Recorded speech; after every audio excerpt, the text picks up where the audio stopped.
Tigers baseball on Fox Sports Detroit is presented by Bell Tire.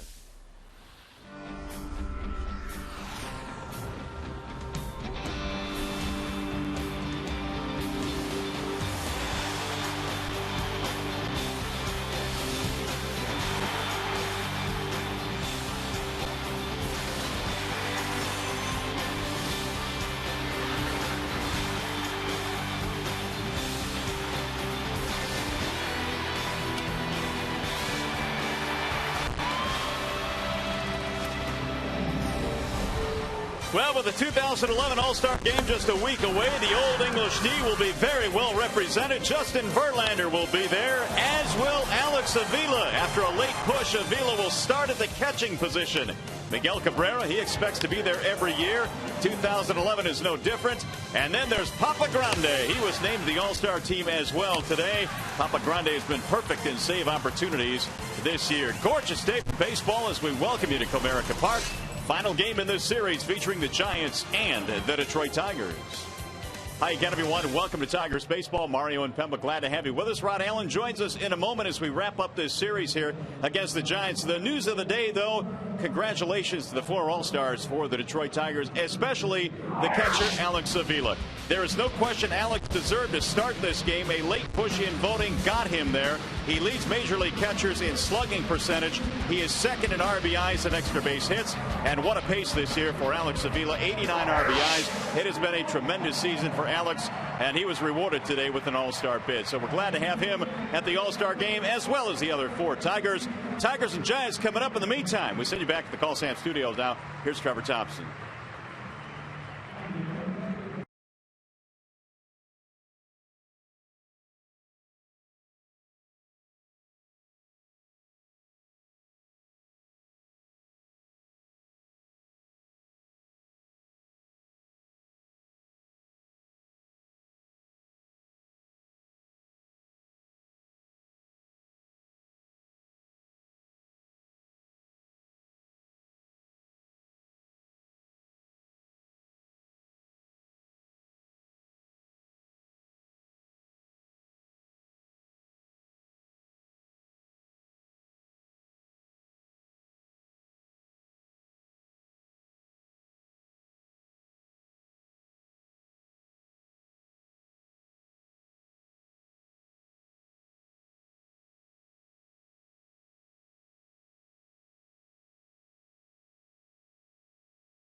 So some superheroes taking the field today as the Tigers get set to take on the Giants. By the way, if the Tigers combine for 3 or more home runs in this game, bring a copy of the box score to a participating Arby's location tomorrow, and you'll score yourself a free small order of curly fries. What a gorgeous day for baseball here this afternoon, and here is the starting lineup for the Giants, presented by the Metro Detroit Chevy dealers. Aaron Rowan leads it off. He'll play in center field, followed by Emmanuel Burris, and then Pablo Sandoval at first. Aubrey Huff serving as the DH today for Frisco. Cody Ross in left, Nate Shearholz in right. Bottom three of Crawford, Tejada, and Chris Stewart. Scouting report on Rick Porcello this afternoon, presented by Ace Hardware. Well, one of the things that Rick needs to do here today, and I've been told he's going to do as much, and that's to be more aggressive. And to be more aggressive with his four-seam fastball, we might see Rick get up to 94 miles an hour here today. And then once he establishes that fastball, and then he can go to that changeup against a lot of these left-handers that Bruce Bochy will run out there this afternoon against him.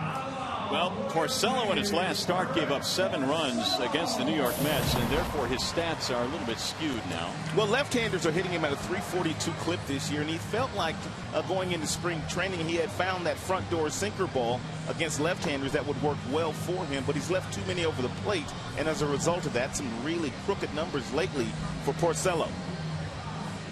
Let's take a look at the Tigers defensively. It's always presented by Beaumont Health System.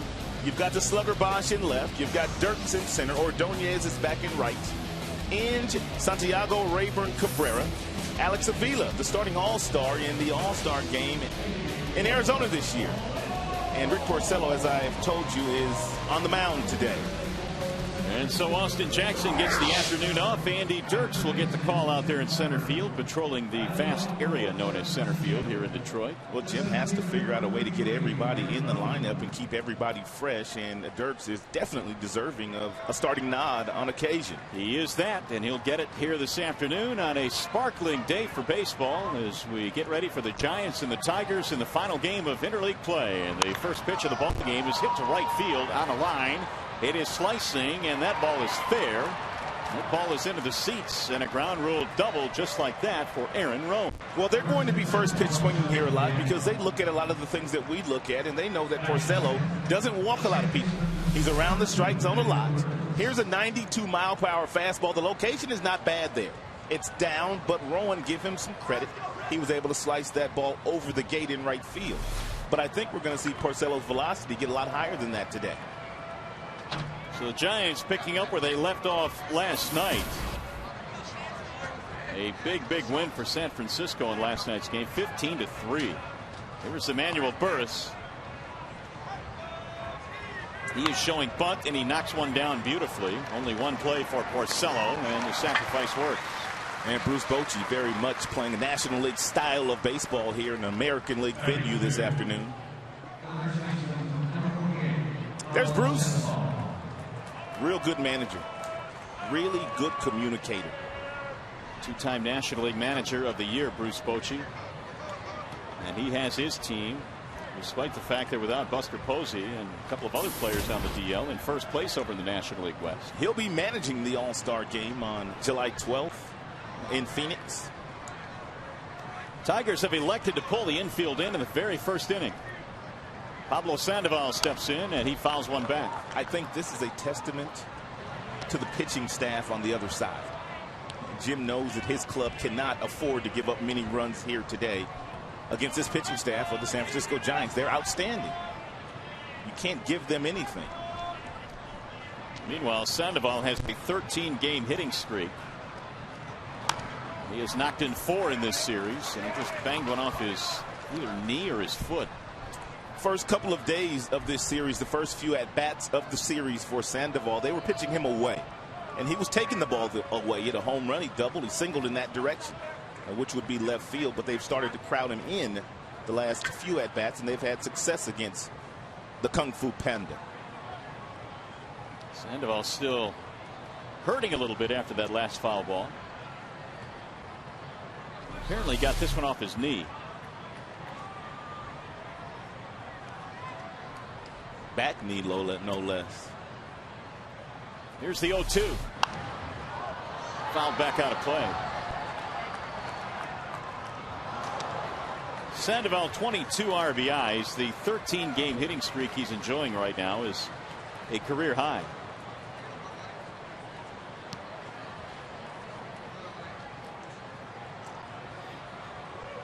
Rowan led it off with a double. He's at third now with one out. And Porcello misses outside. 1-2 on Sandoval. Pablo missed 40 games this year with a broken hamate bone in his wrist. First onto the scene a couple of years ago, hit .330 his first big league season. Ooh, he fought another one off, and down he goes again, this time in much more pain. That'll bring the trainer out of the dugout for San Francisco. Rough start to the Sunday afternoon for Sandoval. He got the other knee now.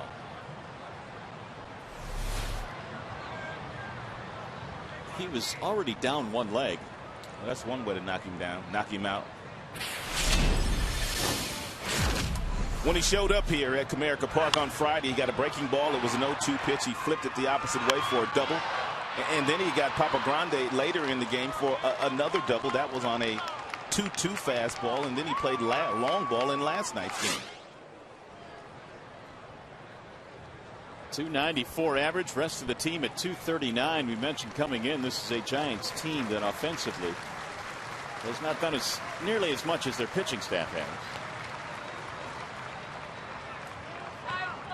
3 members of their starting rotation are going to the All-Star game. 3 members. That says a lot right there. 3 of them. He's going. Lincecum. Swing and a miss. Sandoval leaving the strike zone. And the way he's walking right now, he just wants to get back to the bench. That is such a big out, because now it allows Jim to do whatever he wants to do with Aubrey Huff. And if he doesn't want to pitch to him, he doesn't have to. They've got a base open, and he can go after Cody Ross, or he can simply trust Porcello to make some pitches here and get out of it.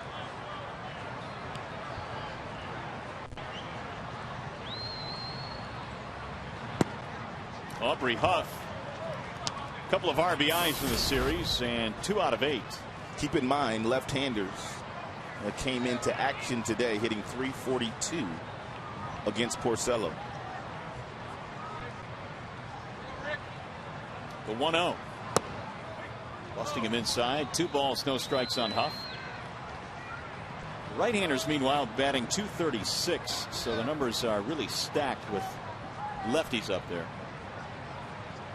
Infield back now with 2 outs. There's a strike called as Manny Gonzalez goes up with the right hand.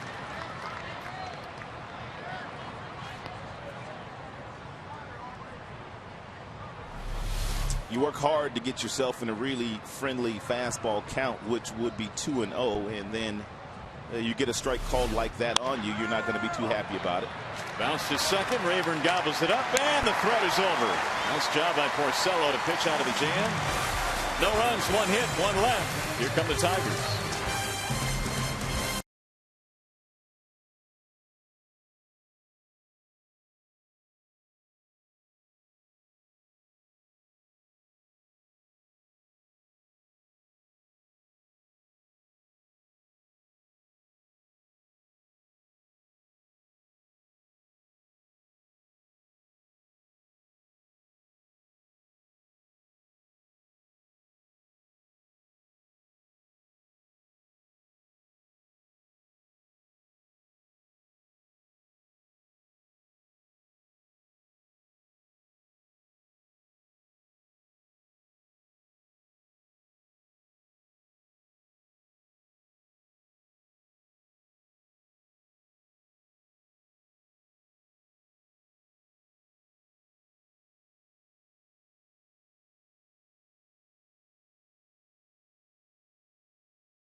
Tigers starting lineup is presented by Big Boy, and Jim Leland's card looks like this today.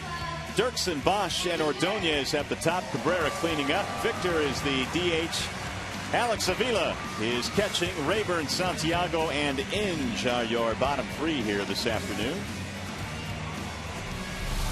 Meanwhile, the Bernstein Advantage brings you the scouting report on Ryan Vogelsong. Get the Bernstein Advantage. We go to bat for you. He learned how to pitch in Japan. He spent 3 years over in Japan, a lot like Colby Lewis of the Texas Rangers. He came back with a really good cut fastball. He feels up the strike zone. He has an outstanding curveball, and as a result of that, his manager, Bruce Bochy, has named Vogelsong to his first All-Star team. Congratulations. And so Vogelsong ready to go to work now, facing Andy Dirks, the leadoff man for the Tigers this afternoon. And he is quite a story. And we will get into that a little bit more as we get into this broadcast. Dirks batting .255. Vogelsong is 33 years old.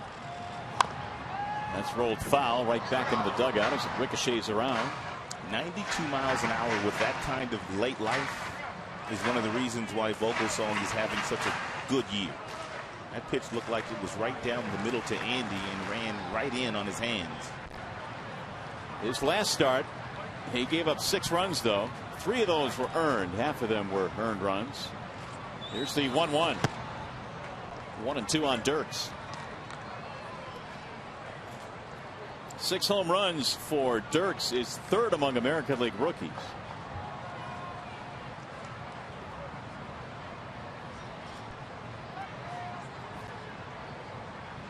And Vogelsong's 1-2 pitch. Swing and a miss.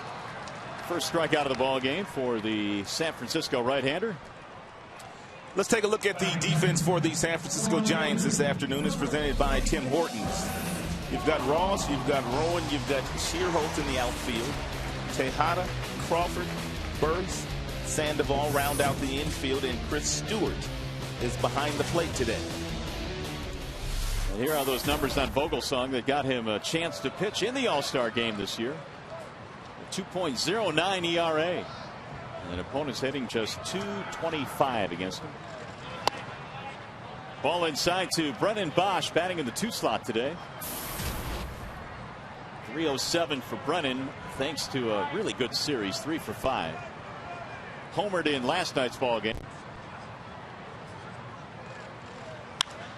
And he drives this one toward left field. Cody Ross runs it down, and there are 2 gone.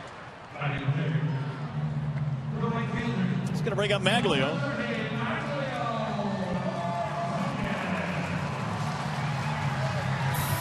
Vogelsong has a couple of different fastballs. He has a 4-seam fastball, which is straight. He'll cut the fastball. He also sinks the fastball away from the left-handers. A really good curveball. He has a good changeup. Fields his position well. Holds runners. There's not a lot that Vogelsong is not doing these days. Maglio cuts and misses.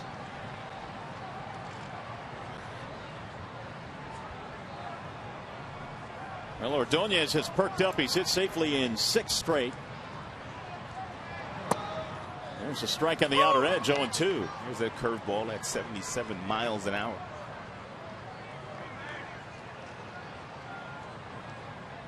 Vogelsong looking for the quick 1-2-3 inning. Missed it high, 1 ball, 2 strikes.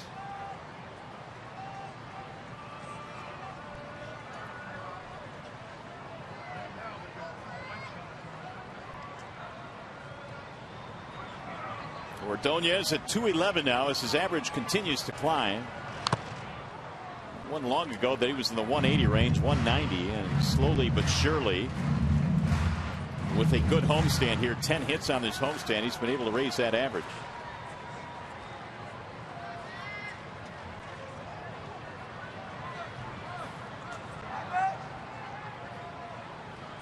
One ball, 2 strikes. Make it 2-2 now on Maglio, trying to keep this inning going for the big fella waiting on deck. Miguel Cabrera. He's an all-star as well. Voted in by his peers. There's no bigger honor than that.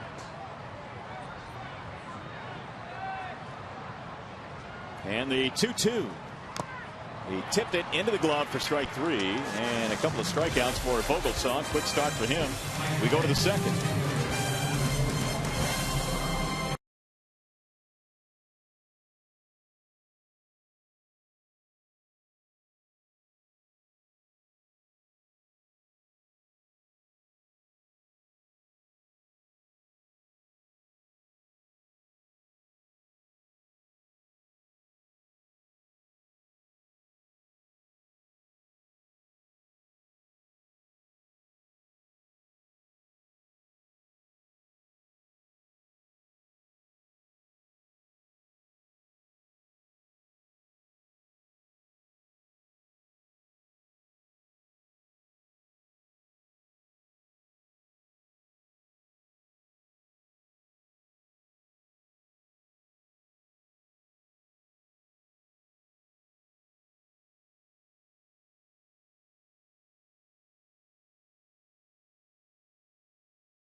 Detroit is brought to you by Comerica Bank. Strength and stability since 1849.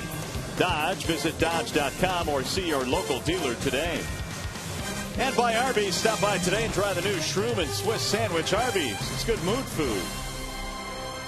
Hey, by the way, did you know that this game is available in crystal clear, high definition on Fox Sports Detroit HD, sponsored by Comcast? It's a great HD day. Beautiful afternoon here. Temperature now is bumped up to 81. Cody Ross leads it off for the Giants as we go to the second. How'd you like that storm last night that rolled through here? Wow. Scary. It was. I mean, the sky was turning at times orange and then green. Crazy look. But today, no rain in sight. Here's the 0-1. Make it 0-2 on Ross. Shearholson and Crawford to follow here in the second. I'm cool, though, as long as I don't hear those tornado sirens. Yep. I'm with you on that. I'm all good. How do you do with lightning? Lightning kind of freaks me out. Well, I can hide from that. Ooh, way high, all the way to the backstop. 1-2. Rick is looking like he's more aggressive today with his fastball, and he's also moving the fastball around. He's already thrown a few fastballs that have been up in the strike zone. He worked Pablo Sandoval inside aggressively. And that's what he's going to have to do if he's going to be successful here today.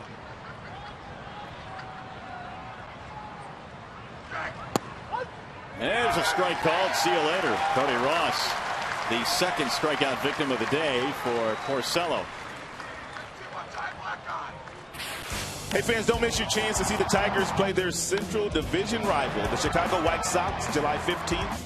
Through 17th at Comerica Park. For tickets, call 866-66-TIGER or log on to tigers.com. Now, after going upstairs with the fastball, now you go downstairs with the two-seamer, albeit borderline. Nice pitch, nice execution. Strike called on Shearholz. White Sox, they've gotten to 500, partner. They're coming.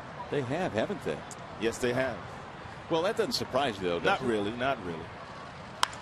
Line drive off the glove of Inge into left field. It's a one-out single.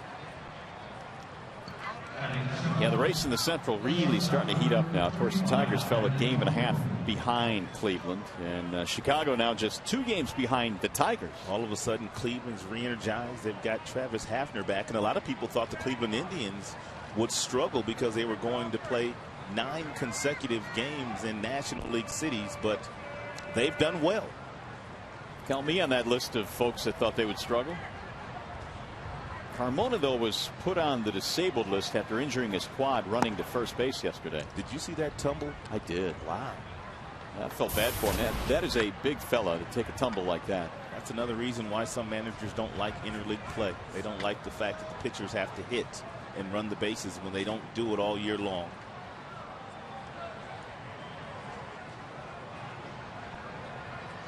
Crawford has had himself a nice series as Shearhole scampers back in.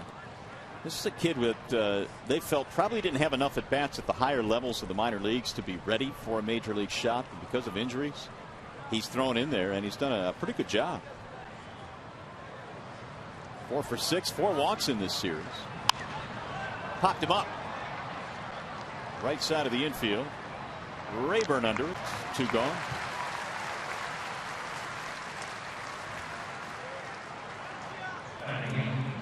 That'll bring up Miguel Tejada.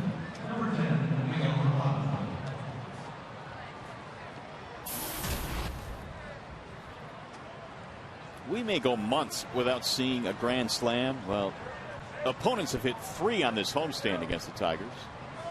The Mets hit 2 of them in one game, and Tejada hit one last night. It's a grand slam after the rain delay, which lasted 2 hours 36 minutes.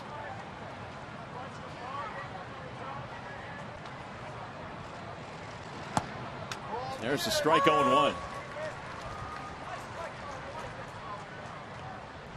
How about Tejada now with 12 career grand slams? A-Rod has 22.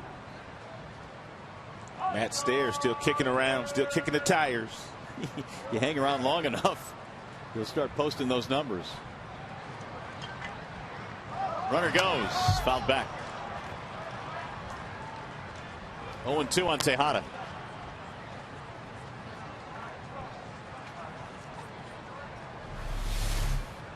Don't know if it was a hit and run or a straight steal.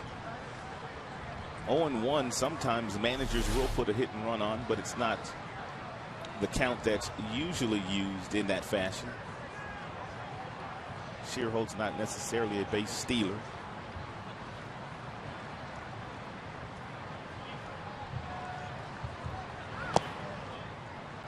One and two. Let's see if Rick goes upstairs with the fastball here.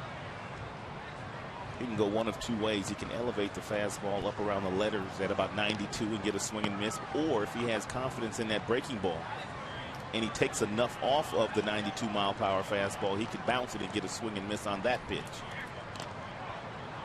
Runner back.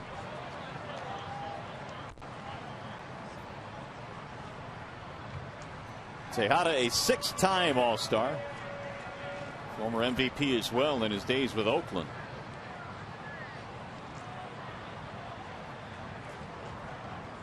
And the 1-2. Missed it outside and low. 2-2. Tejada, although his bat has slowed down a little bit as he has gotten older, and when he was young, his bat was lightning quick. Lightning quick.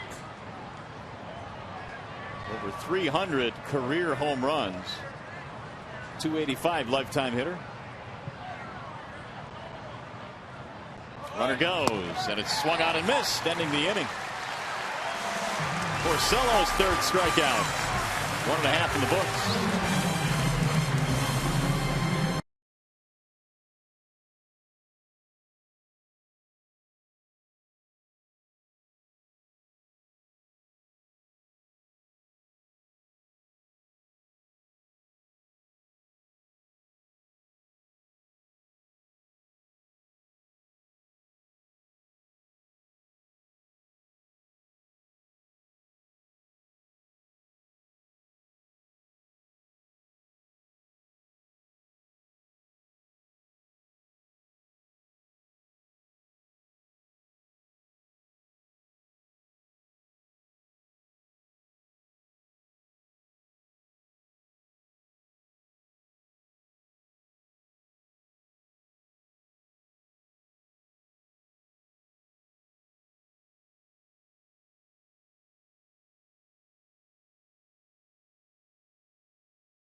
Leagues. Tigers have 4 representatives. However, they could have 5. Here's the final vote for the American League. And the final vote candidates are Gordon, Jones, Konerko. There's Victor Martinez of the Tigers and Ben Zobrist. You can vote at MLB.com. Well, this much we do know, that Tigers fans have the ability to go out and vote because they voted Avila in. So there's no excuses for Martinez not to go. And Brandon Inge was the final vote a couple years ago. Yes, he was. And they voted him in. So get busy. Got to get Victor there as well. That would give the Tigers 5. Victor will be there. Here's Cabrera. Miguel leading it off. He'll be followed by Victor and then Alex Avila. A lot of us wondered whether Cabrera would go, not because he's not an all-star, but because he plays a position where there are so many deserving candidates. But the players voted the big fella in. And how could they not? Well, it just goes to show the amount of respect that players have for one another when you see who starts making all-star teams. Cabrera certainly deserving again this year.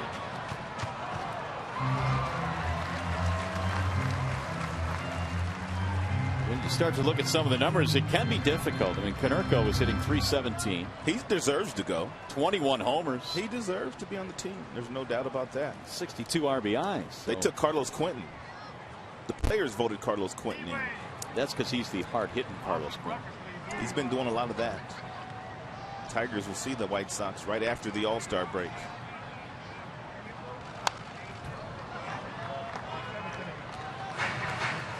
One and 2.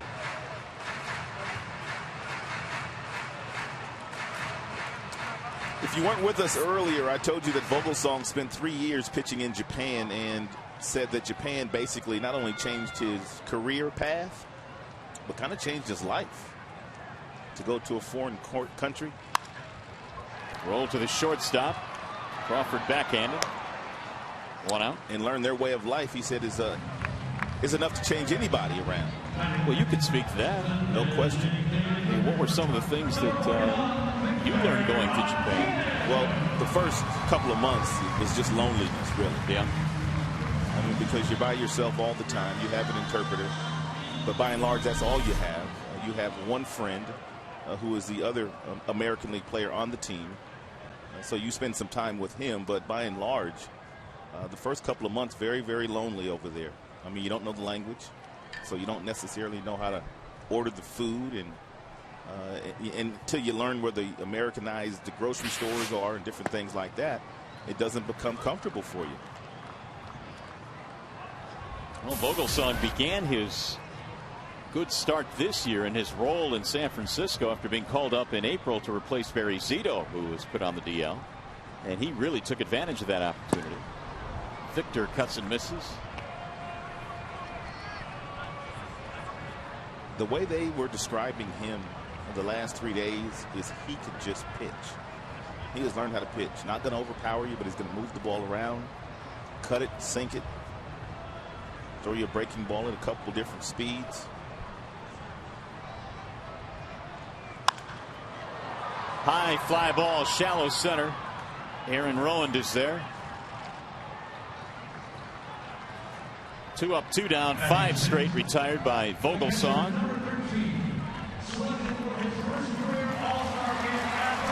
So here's Alex Avila, and listen to the cheer he will get from the home crowd.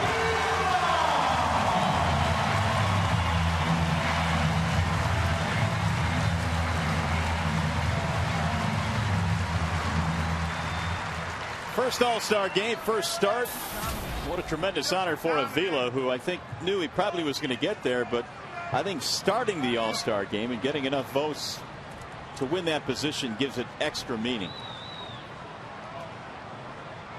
And Avila looks at ball 1. Nope, strike 1. Going into the weekend, wasn't he about 400 or 500 votes behind Russell Martin of the New York Yankees? It was a pretty good piece of distance between him and Martin, so there must have been some really good pushes toward the end there by Tigers fans. 1 ball, 1 strike. I don't know, call me crazy. I think somehow, some way, Johnny Peralta still gets in too. I don't know if Jeter will come off the disabled list and be ready to start the All-Star game, but we'll see. I agree. I think somehow, some way, you find guys that are deserving, and Peralta definitely is deserving. Hit his 14th home run last night. 2 balls, 1 strike.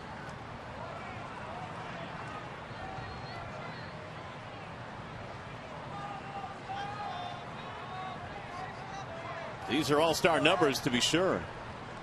311 average, 48 RBIs. The 2-1. 3-1 on Avila.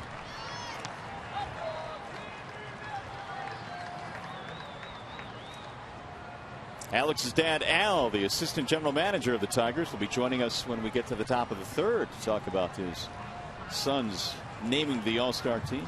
Father's Day was a couple of weeks ago, but you know, Al is a proud papa once again today. There's a walk for Alex. Well, let's see. There's some of the all-star catchers in Tigers history. The ones with the hash mark there are those that have started at least one all-star game. You can add Avila to that list. Bill Freehan, 11 all-star games.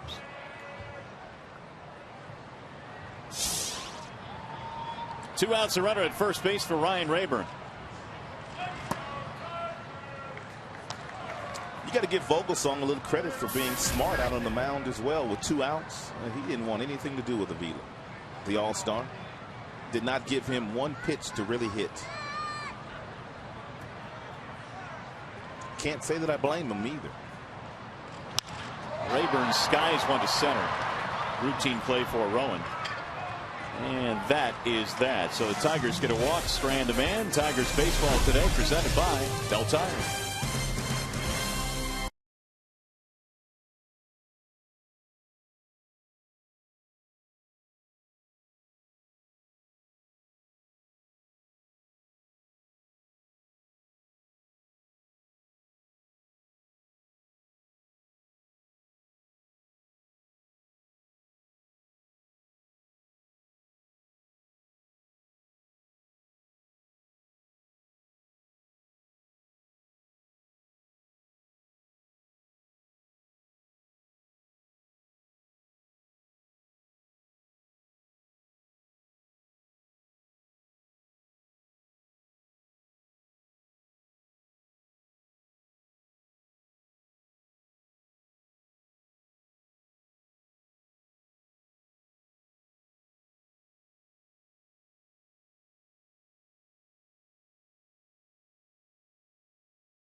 Ballpark. Tigers and Giants wrapping up this interleague series. Alex Avila named the All-Star game this year as a starter. Here are the rest of the starters for the American League, and some pretty good players on that list.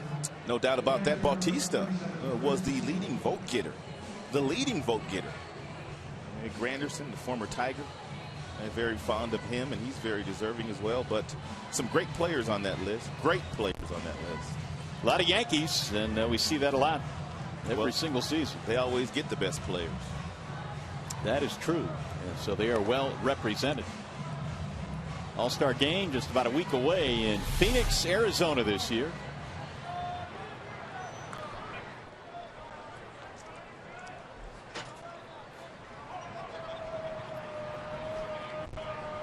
And of course the Tigers are well represented. Chris Stewart leads it off, that Aaron Rowand and Emmanuel Burris facing Rick Porcello. Porcello already has 3 strikeouts in this game, and in his last 3 games combined he had only 2. Very aggressive with the fastball today. Very aggressive with his 4-seam fastball.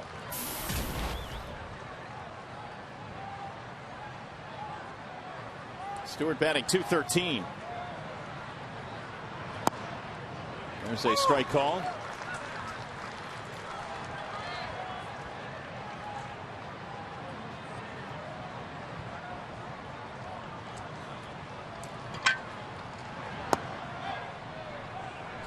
One ball and two strikes.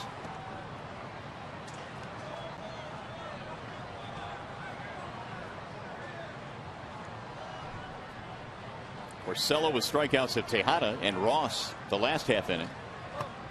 There's a check swing and he didn't go around. 2 balls, 2 strikes on the catcher Stewart. San Francisco 48-36 coming in.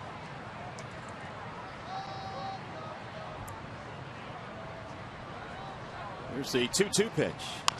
Bouncing ball foul.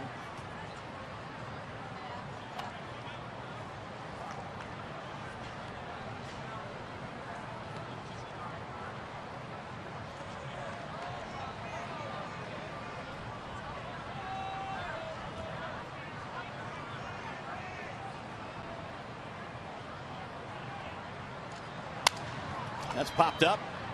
Middle of the infield. Santiago coming in. One gone. Hey fans, baseball's biggest stars will gather together in the Arizona desert for one spectacular night in this summer's biggest event as Fox brings you every thrilling moment of the 2011 MLB All-Star Game. Coverage begins Tuesday, July 12th, live from Phoenix at 8 p.m. Eastern on your local Fox station. It is really a shame, and you understand why it happens, but it's a shame that Verlander will not get to start that game because it would have been an all-Tigers battery. But JV will be starting the final game before the All-Star break, so he will be ineligible. By rule, not by choice.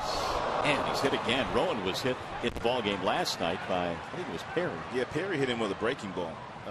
Porcello hit him with a fastball. And it looked like he got him in the same spot.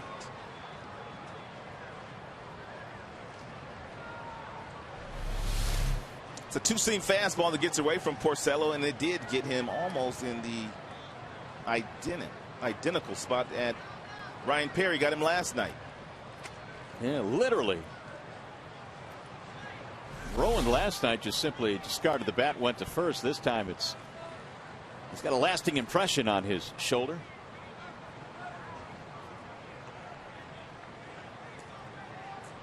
And the Giants athletic trainer is out to take a look at him.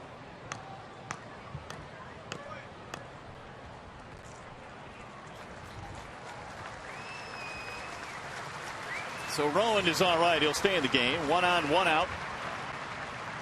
The Giants have had at least one base runner in every inning so far.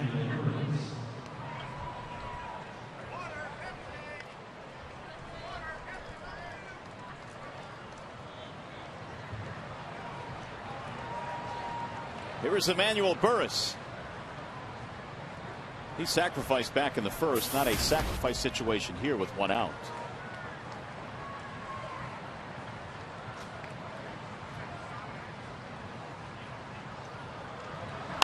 Bouncing ball to first. Cabrera spins to second. There's one. And nobody covering at first base. So Burris is aboard with 2 outs.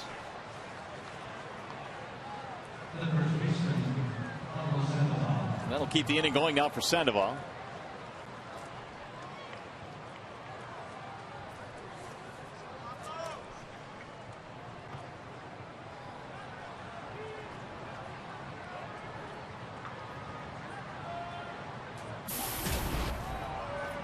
Sandoval struck out in the first inning. He's 0 for 1.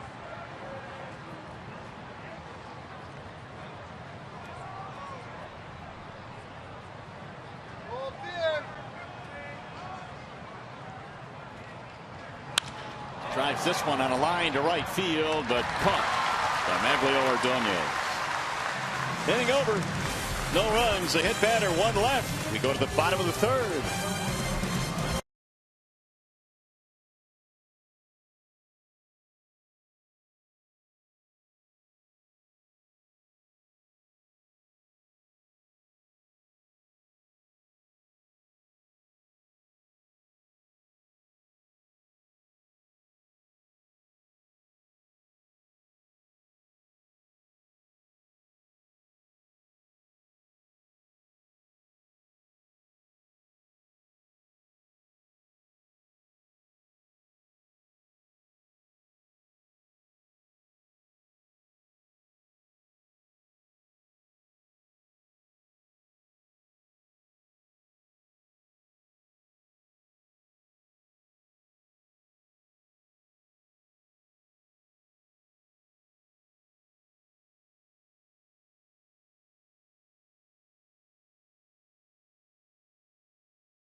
Alex found out today that Alex Avila will be the starting catcher for the American League. So he thought, who better to talk about Alex Avila than his dad, Al, the assistant general manager of the Detroit Tigers and also proud papa today. I don't know where to start with this. I mean, it's a great honor, obviously, for your son, and it's a great honor for you and your entire family, Al.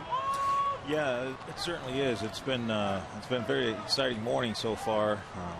We've been anticipating, hopefully, that he was voted in. We never thought, he was going to catch up to 400,000, over 400,000 votes. But it was very exciting this morning. Well, this is not like a political election where you can watch the votes keep coming in. They just release votes at a certain time. So you really kind of had to wait on this, didn't you? Yeah, we've been waiting on it all week. We saw it get closer and closer, and people got excited, and we were all excited. So it's been a great ride. A very nice morning. I had some nice phone calls. David Chad was one of the first guys who called, and a bunch of the guys, in the organization, they've all called this morning. Have you spoken to your dad yet? I know this is a very, very proud day for him as well. I mean, for people that don't know, your dad spent some 50 years in professional baseball, longtime scout for the Los Angeles Dodgers in the Scouts Hall of Fame. Have you talked to him yet? Yeah, I talked to him this morning. He found out, as I did, and he called right away to make plans to get to Phoenix, and they're all very excited down there in Florida. There's a drive to left field, straight at Cody Ross, and Santiago is retired. One gone here in the Tigers' third. Now, you told me that you were anticipating going to a wedding during the All-Star break, and all of a sudden your plans have now changed, and you're scrambling for tickets and hotel rooms and all that kind of stuff now. But it's fun, isn't it? Yeah, well, I had a scout work for me, Louis Ohawa, who now works for the Chicago Cubs, decided to get married the day of the All-Star game, and actually there's a big entourage going to Napa Valley for his wedding. That could be fun. Yeah, we had to make the last-minute changes there, but as a matter of fact, he just texted me and congratulating us also. Well, Al, obviously this didn't happen by chance for your son. He's worked extremely hard. Talk about how hard he worked this past offseason, because to put up the numbers he has this year in just his second full year in the big leagues, pretty incredible. Well, he's been working hard ever since college. I think he understood the difference between being a professional athlete and an amateur athlete. There's a huge difference. And he started back then, and then once he became a pro, he's been working at it during the season and the off season. This year, it helped tremendously to work out with Miguel Cabrera and Maglio with a personal trainer. And then we got here Javar Gillette, who has continued to, he actually had to establish a program for him all season, now during the season, to be able to maintain throughout the year. So I don't know if people have noticed, but he's become quicker behind the plate. He's actually a faster runner on the bases. And but the main thing is, his defense is much improved, and of course he continues to hit.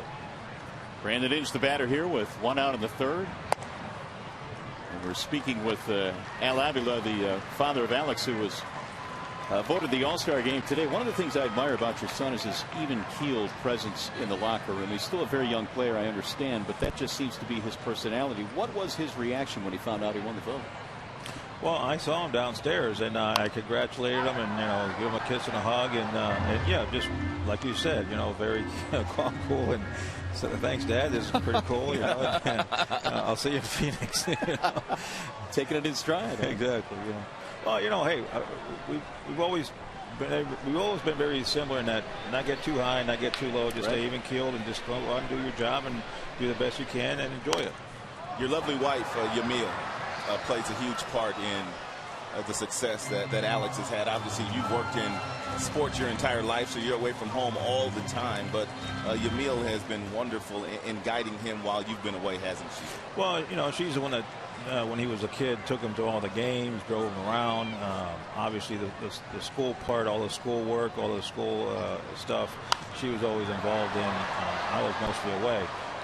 So yeah, she, like the rest of our two children, when you're in baseball, you have to have a real strong wife, understanding of how the game works and your job, and she's been wonderful throughout the whole time, obviously. 3-2 on Brandon Inge in the bottom of the third in a scoreless game, and the 3-2 is lifted in the air, hit well to center, but a lot of room out there as Aaron Rowan cruises over. 2 gone. I know we're talking a lot of Alex here today, but quite a few other Tigers will be represented in Arizona. Verlander, Valverde, Cabrera. I mean, that speaks volumes to where this organization's going. Well, you know, we have put together a bunch of guys that are all-stars. You know, Cabrera, obviously, when David made the trade for Cabrera, obviously we know we were getting an all-star player. When we drafted Verlander, we felt that we had a potential all-star in our hands there. And Valverde, we knew he was one of the best closers in the game. You know, Victor Martinez really should be in the all-star game. Johnny Peralta should be in the all-star game. We have a lot of guys on the team now that you can consider official all-stars or should be all-stars for sure. 1 ball and 1 strike on Dirks. Do you buy into the theory of if you really want to be a championship caliber team, you have to have one of the top 5 players at every one of those positions on the field if you want to be taken seriously? There's a sprawling play by Boesch, who throws him out. Can you answer that when we come back? Sure. All right, Al can stick around a few more minutes. What a play by Boesch. Scoreless game, meanwhile, here as we go to the top of the 4th inning at Comerica.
Avila, who is the assistant general manager of the Detroit Tigers. Of course, his son was named not only to the All-Star game today, but Alex will be the starting catcher. And Al, you were answering a question. What was the question again you asked? Talking about having top 5 players at every single position on the field if you really want to be a championship caliber club. Yeah, well, if you look at all the scouting reports and how it breaks down team by team, I don't know that you will have a top 5 in every single position, but you certainly would have, whether you would call it a franchise player, and maybe 3 or 4 or sometimes 5 all-star type caliber players mixed in with what we call average or everyday players, and then of course sprinkled in with the fringe players that are more utility type guys. So the more all-star type players that you have on your team, obviously the better chances are of getting to the postseason. And again, if you look at most teams that win championship games and you see scouting reports from the scouts when they come in, usually the championship teams have the most all-star type caliber players or franchise type players on their teams. Aubrey Huff is leading it off here in the 4th inning. Huff is 0 for 1. Well, we know the all-stars at the major league level. There are some all-stars at the minor league level as well, and those guys are just as important in terms of your organization. Jacob Turner is going to the all-star game, who is, I believe, your top pitching prospect. Nick Castellanos, who was your top pick last year, is also going to the all-star game. Talk about those 2 kids a little bit. Well, those guys have a great career ahead of them. We feel that Jacob Turner is an all-star type caliber player, top of the rotation guy. We feel Castellanos is also an all-star type player. And Castellanos is only 19 years old. Yeah. He's hitting over 300 and A-ball already. He's hitting close to a 400 clip at this point. And Jacob Turner can, again, another real young guy, for where he's playing at the level he's playing. So you can project those guys easily to be all-star type players at the major league level. Al, but you don't get these kind of players unless you have a tremendous scouting director. And I know David Chadd's taken on more responsibilities now within the organization, but he's the main guy in drafting a lot of this talent. He was the main guy in drafting your son when I know you really didn't want the Tigers to draft David Chadd. That's true. Draft Alex. That's true. I mean, I think there is a consensus that David Chadd at this point. The base hit for Cody Ross into left field, and that'll run the runner Huff to third base. David Chadd, arguably at this point, can be considered the best scouting director in the game today. I mean, if you look at guys like you mentioned, Turner and Castellanos, Alex in the 5th round is a tremendous pick, and he did it basically. I mean, he's the one that pushed for it. He wanted it, and there he is. So if you look at his drafts all the way going back from Boston to here in Detroit, he's had tremendous drafts, and there's tremendous players at the big league level. He's probably got the most of any. I think there's been reported he's got the most of any in the big leagues right now. So arguably, for me, he's the best scouting director in the game right now. So he was over there when guys like Ellsbury and Pedroia and those guys were being drafted? That's correct. Pedroia, Lester, Papelbon, those guys. Oh, he is very talented. Shearholt's the batter here now with runners at first and third. One question here about Porcello here today, and he looks like he's a little bit firmer with his fastball. He looks pretty good so far.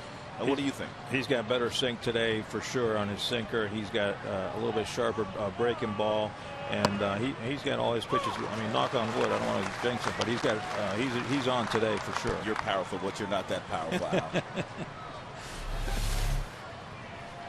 That's a good two-seam fastball there that he kind of starts in on the left-handers, and it kind of gets that inside corner. That's a pitch Rick's been working on quite frequently during the course of spring training and into the season. Here's the 0-2.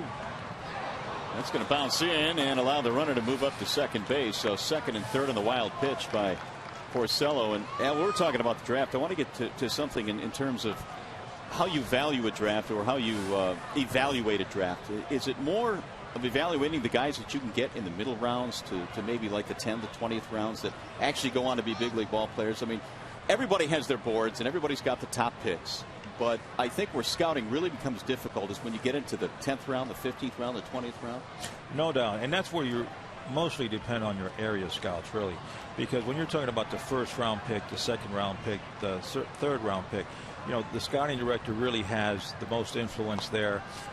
Your cross checkers. Once you get into the later rounds, really you have to have strong area scouts that do their homework as far as the players' makeup, because usually in those rounds what happens is the difference between players that make it and don't make it. The makeup comes into question. Which are they disciplined enough? Are they committed enough for them to work through the ins and outs of a professional game? And for them to make it. So the area scouts really have to know their players good. 1-2 on Nate Shearholt. Walk, a single, and a wild pitch, leaving runners at second and third. Porcello in some trouble here, and a wave and a miss. What a pitch. 4th strikeout now for Porcello. Lots of fastballs inside to Shearholtz, and Shearholtz recognized that was going to be a fastball. At least he thought. And the bottom fell out of it. Outstanding located breaking ball by Porcello there. Al, as we approach the trading deadline, and it's getting closer and closer now as we get into the month of July, obviously a lot of fans want to know that the Tigers are obviously going to try and improve themselves, but this becomes a fun part of the year now where your team is in it, your independent race to try and improve yourself, and I would imagine that you yourself, Dave, and the rest of your staff are diligently going to try and improve this team. Well, it's definitely one of the most exciting times of the year for us. Going into the trading deadline, just like in the all season in the winter time, is it's a time that you can better the major league club and take you or make the push to take you over the top and get into the playoffs. So we have been preparing. Dave has to be the best at preparing for this. Obviously, he is one of the most experienced GMs, so we have everybody on alert, and everybody's checking their messages all the time, and so I can assure you that we'll be very well prepared. I would think also this is going to be one of those years where it might be maybe a little bit more difficult to make deals because so many more teams are in the race right now at the deadline. That's true, and the more teams that are in it, then the tougher it becomes. But every year there's always, even though there might be a smaller amount of players available, there's always something there to take a look at. And the main thing is always know what you need compared to what the other team may be looking for, and see if there's a match. So there's a lot of pre-planning before anything takes place. With there being so many teams in the hunt this year for postseason, do you anticipate the trade talks starting to heat up earlier this year? Well, every year is different, and I would say that sometimes the trade talks start early because there's a match that makes sense early, and sometimes they take a little bit longer because whatever match comes across may be more difficult and more complex, depending on how many more teams are involved. But just because more teams are involved or are going to be in it doesn't mean there's going to be less trades. It's because you could also make a trade where two teams that are in it, because you can exchange players that each team needs from each other. So there's a lot of different scenarios that can break out. From your standpoint and Dave's standpoint, and really speak from your standpoint. There's the bouncing ball hit to the right side. This will get a run in. Rayburn will throw out Crawford. Is it tough for you guys to get a read on this team as far as the pitching staff is concerned? Because you've had some guys like Albuquerque that have been huge contributors. Now Furbush is now from the bullpen to the starting rotation. Koch is back in the bullpen. I mean, you really don't know what you have yet because you've had guys that have produced, and then you've had some guys that have kind of underachieved, correct? Yeah, well, every year obviously you're going to have your surprise guy that does great, like an Albuquerque, and every year you're going to have some guys that, like a Verlander, are pretty steady, and then you're going to have guys that are they're in a state of flux. So for us, I think we have a lot of confidence in most of our pitching staff at this point. We're looking at where we might make an adjustment, where there'll be most likely in the starting pitching area. But for the most part, a lot of our guys, we have a pretty good idea of what they can and cannot do and where we're going to go with that. And that'll make our plans going into the trading deadline. Speaking of Albuquerque, you guys hit a home run with that young man. I mean, out of nowhere, this guy's come on and taken the American League by storm. And Rod and I were talking about this the other day.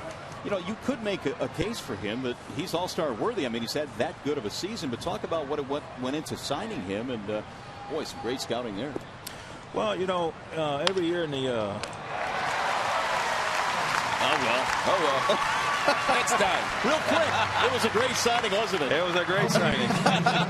Al, thanks. Congratulations again. Congratulations. All right, thank you, guys. All right, to you and Alex. That's Al Avila. See you in Arizona. Assistant general manager of the Tigers.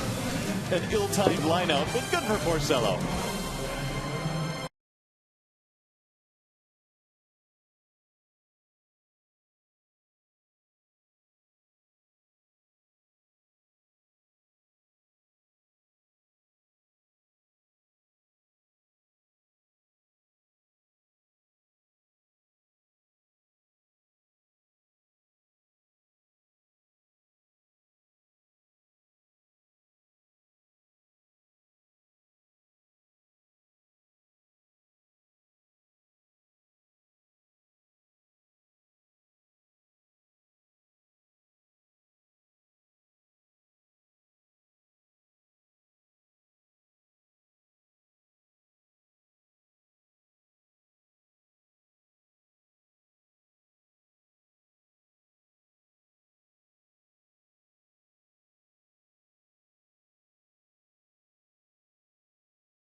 That's your question this afternoon, and we'll get you the answer in a little bit.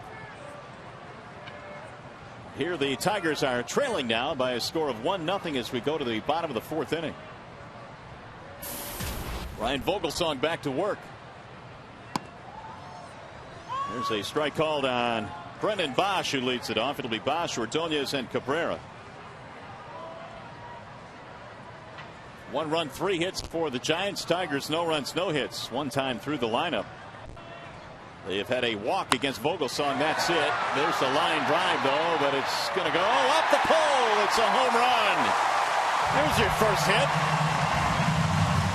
Boesch with a laser off the pole in right. His 12th home run. Home runs have been coming in bunches for the talented left-handed power hitter.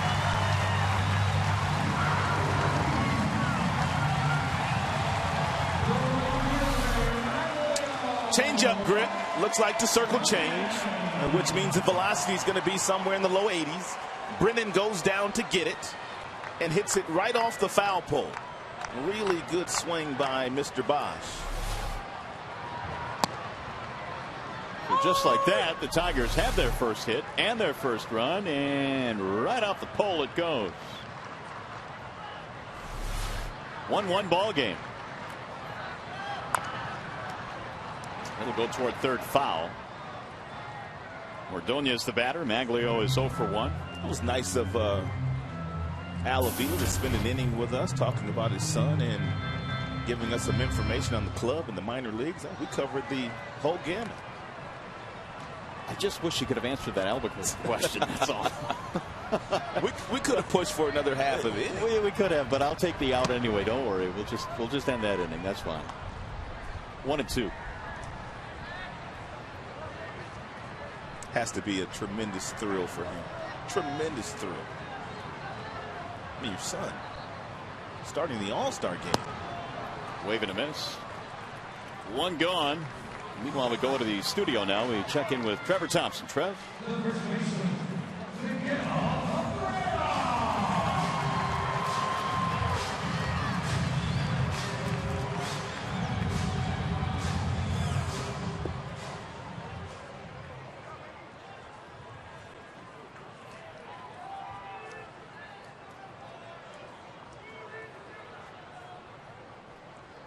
Trev doing his homework. A little Grover Alexander reference. Nicely done, Trev. Trev's going on the road trip as well. Going out to the West Coast with us. Should he sit next to you on the plane? He can. He can. First class? You sit right next to me, too, so don't start that. What are you talking about? I don't know what you mean. We're all very comfortable. I'm in coach. And we're all very comfortable. 0-2 on Cabrera. Vogelsong shaking off that home run by Boesch by striking out Ordonez.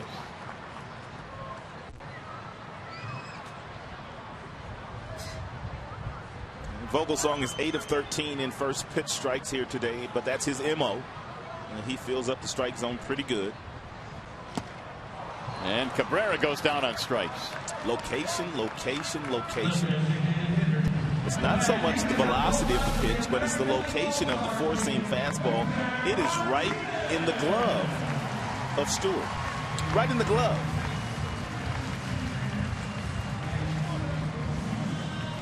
So with 2 outs, that'll bring up Victor Martinez.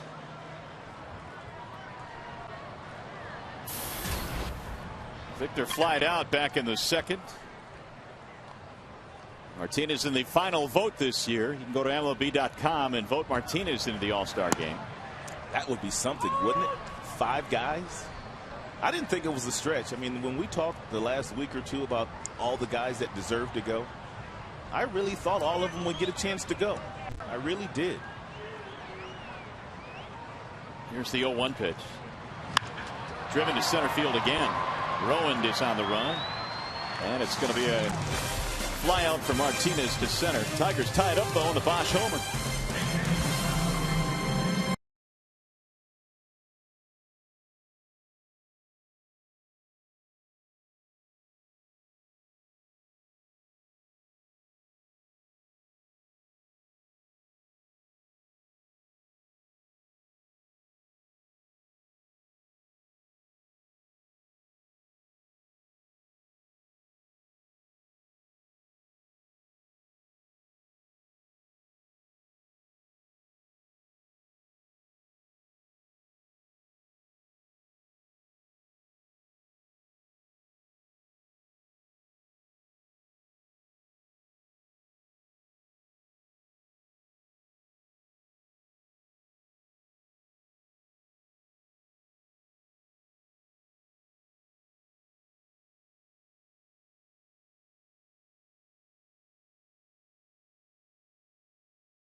Friends back in the great state of Michigan, a happy 4th of July, especially my wife Stephanie, my son Declan, my daughters Fallon and Tegan, and as always, Semper Fidelis and go Tigers.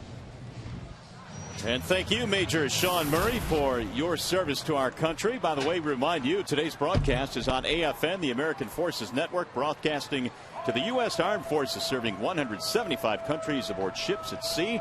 They're watching around the world in Iraq, Germany, Italy, Southwest Asia, South Korea, and Japan. We welcome you all. Got a pretty good ball game here as well. It's a 1-1 contest as we head to the 5th inning. We hope your 4th of July weekend is going well, safe and sound.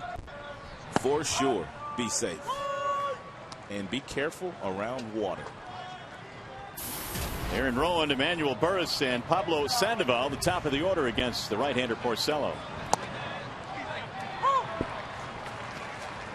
1 run, 3 hits in this game for San Francisco. Tigers a run on 1 hit. Rick Porcello, 14 of 19 in first pitch strikes this afternoon to the San Francisco Giants hitters. Got him. Porcello now has 5 strikeouts. I was told we would see a different Porcello today, and it has been a different Porcello. Very aggressive with the fastball. 91 four-seam variety on the black. Ricky's strikeout high this year is 7 against Cleveland back on April 30th, so he's 2 away from that.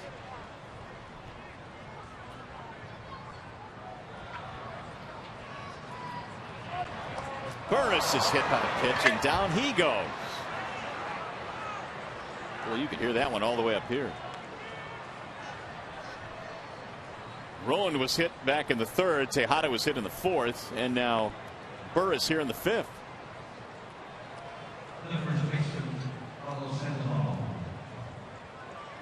I talked about the fact that it was a different Porcello today. Let's take a look at our Bell Tire pitch by pitch and him changing eye levels and also crowding Sandoval inside aggressively with most of the pitches that he has thrown here today. And then he climbed the ladder to finish him off with a real good firm fastball.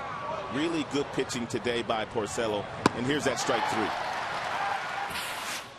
I mean, he threw pitches down and away, pitches down and in, pitches up and in. He worked all 4 quadrants of the strike zone in that strikeout of the Kung Fu Panda. Kung Fu Panda today is 0 for 2 strikeout lineout. Be careful, boy. He might judo chop you or something. I'm ready for him. Bring it on. He dropped Panda. Not afraid of a panda. There's a base hit to right center. He says, take that. That was a seed, too. Burris on his way to 3rd, and he'll get in there. It's a double for Sandoval. We talked about the fact that you can't make mistakes. He's been very good at first pitch strikes today. The Giants know that much, so they're looking to hit on the very first pitch. Here's a fastball that just kind of stays right down the middle. And those get drilled, especially by hot hitters with 14-game hitting streaks. Well, there we go. Here's the comparison. See there, I told you he'd drop kick you. And then judo chop you, too. With his bat. That would be ugly. Well, an opportunity now for the Giants to reclaim the lead. Here's Huff. He dropped 40 pounds in the offseason. Can they still call him the Kung Fu Panda? Oh, absolutely. Yeah? Yeah, he's still close enough. That gets away from Avila, and that'll score a run. A wild pitch for Porcello. So just like that, Frisco regains the lead. 2-1 ball game. It's a changeup. Yeah, Avila had no shot. Bounced right over his shoulder and trickled off of Manny Gonzalez, the home plate umpire. Now the Tigers again, as they did early in this game, bringing the infield in with a runner at 3rd.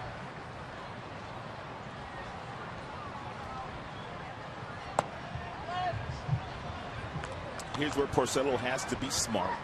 He does have the base open, but Jim is not walking Huff. And so he needs to make sure that he doesn't give Huff too good a pitch to hit here. If you walk him, that's okay. You set up your double play and a force at every base. And that appears to be the way Porcello is going about this situation here. 3-0. Well, they might as well just put him on.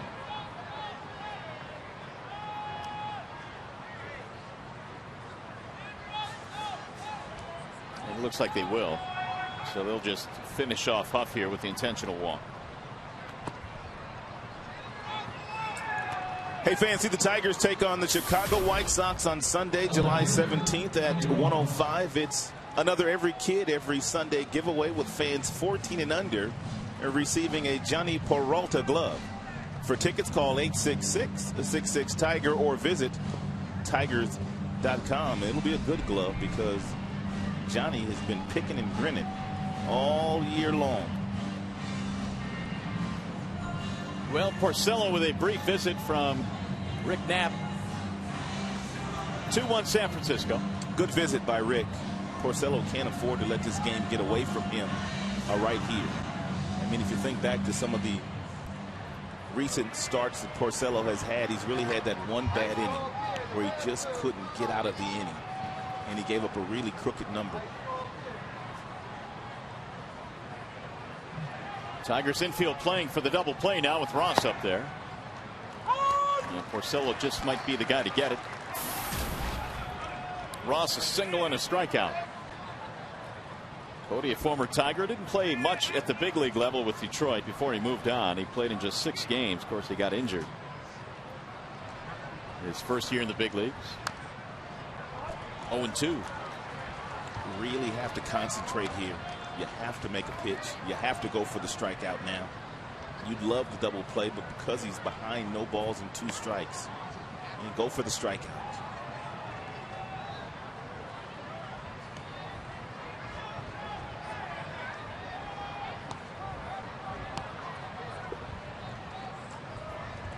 Another wonderful Sunday afternoon crowd here at Comerica Park.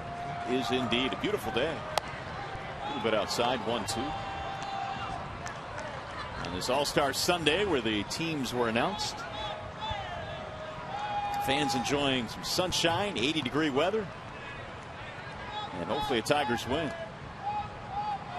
1-2 on Cody Ross. 2 balls, 2 strikes.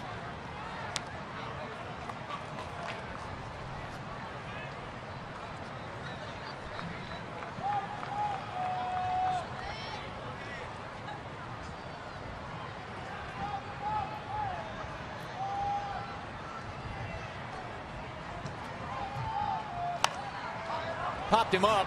See if it stays in play. Cabrera coming toward the railing. He's going into the dugout almost. Thought about climbing down the stairs.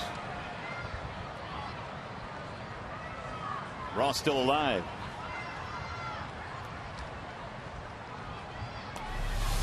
Check out the big fella maneuvering through the entrance to the dugout. Don't hurt yourself, big fella. Please don't hurt yourself.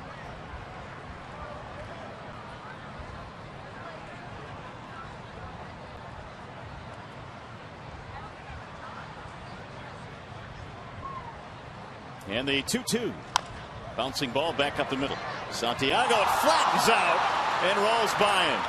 A bad hop for Santiago, and that'll score a run. It's a bad hop and a bad break.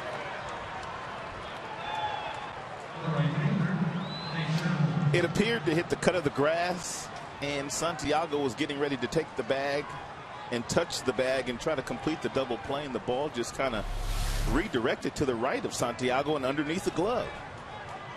Right there. So it's 3-1 Giants.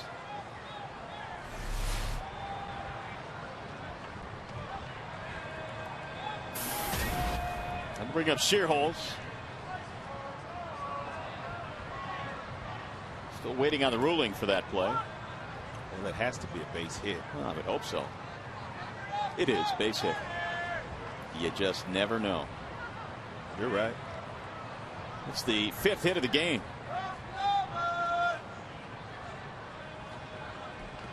And another one gets away from Alex. Runner will hold at third, but move Ross to second.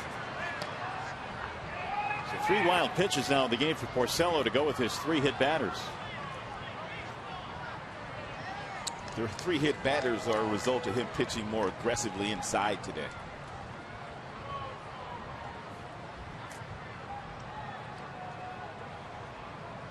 The wild pitches, I don't know about those.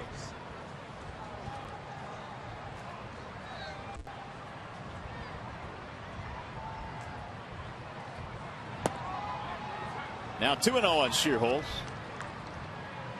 Inning started with a strikeout of Rowan, but then a hit batter and a double by Sandoval. RBI single, wild pitch, allowing 2 to come in.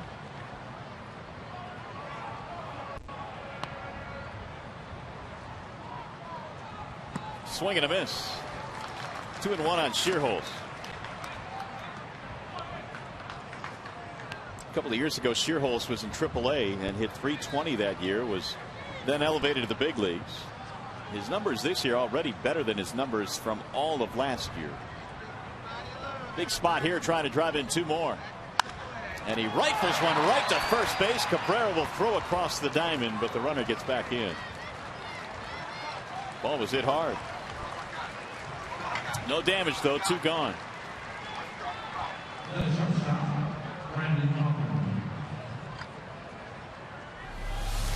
Right at him. Good scouting report given by Rafael Belliard, Tigers infield instructor. Rafi always on that top step, directing traffic.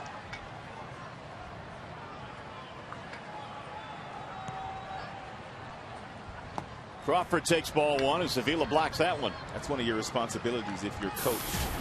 And in this case, Rafael Belliard, you have to make sure that when hitters come to the plate, even though you've already given the scouting reports to your infielders, you have to make sure they remember what you told them. And if they don't remember, you have to make sure they get in the proper spot.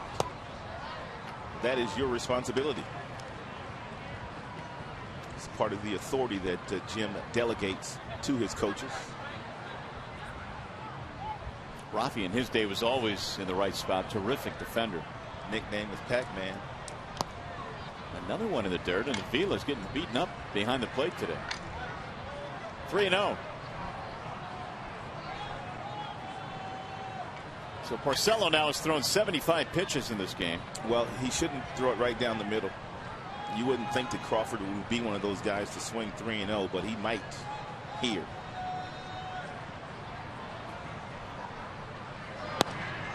He'll take it. It's a strike. 3-1. Crawford singled one in the 4th and now has 5 RBIs in this series.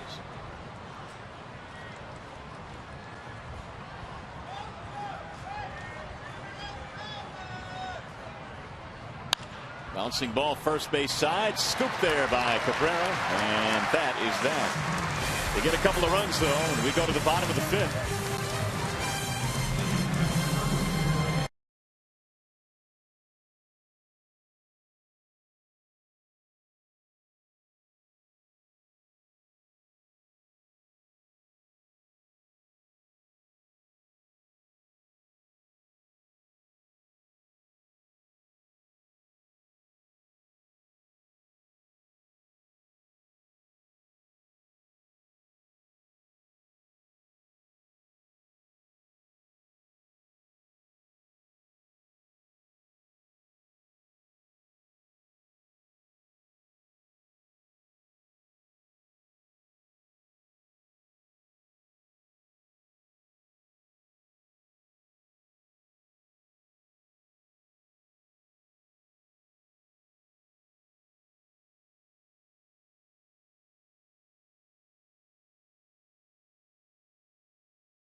Never won the Cy Young Award.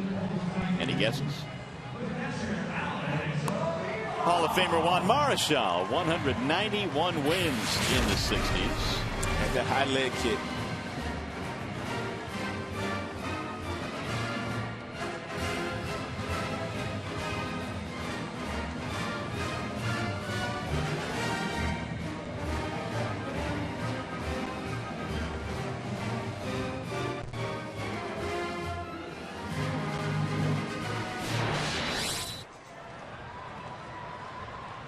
Bottom of the 5th inning here at the ballpark, and it's Alex Avila to lead things off. Avila, then Rayburn, then Santiago.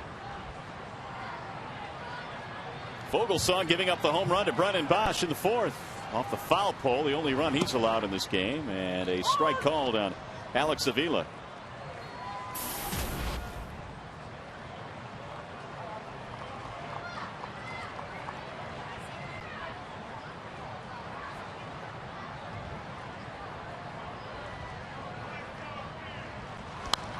Fouled straight back. No balls, 2 strikes.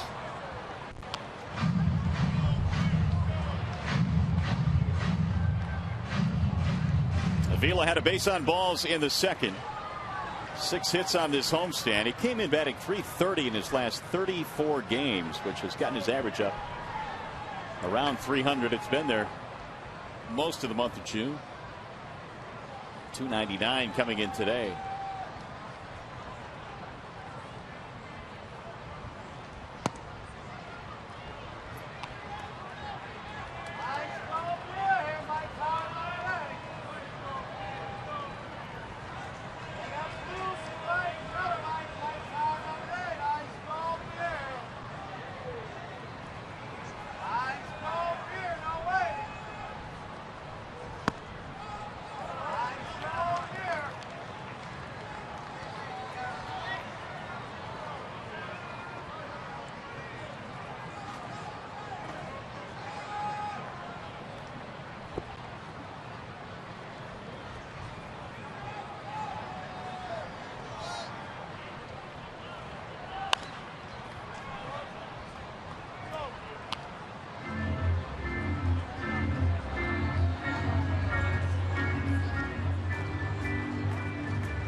Didn't go around. 3-2.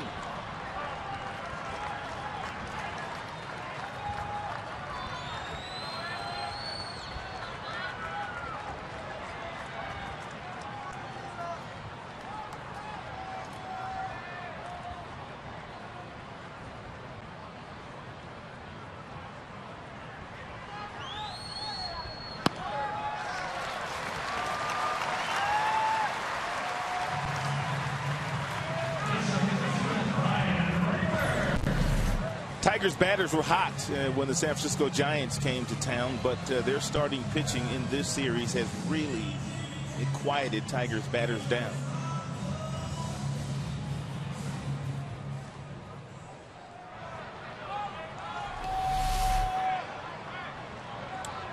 Dave Righetti, their pitching coach. It has been their pitching coach for a long, long time. As a matter of fact, through 3 managers. Dusty Baker, Felipe Alou, and now Bruce Bochy. You have to be pretty good to last through 3 different managers. Usually managers bring their own guys with them. Ryan Rayburn, the batter. Broken bat roller to third. There's one. Here comes the relay. Nicely turned at second base by Burris. And a double play. 5-4-3. So there are 2 gone now with the bases empty. That'll bring up Ramon Santiago.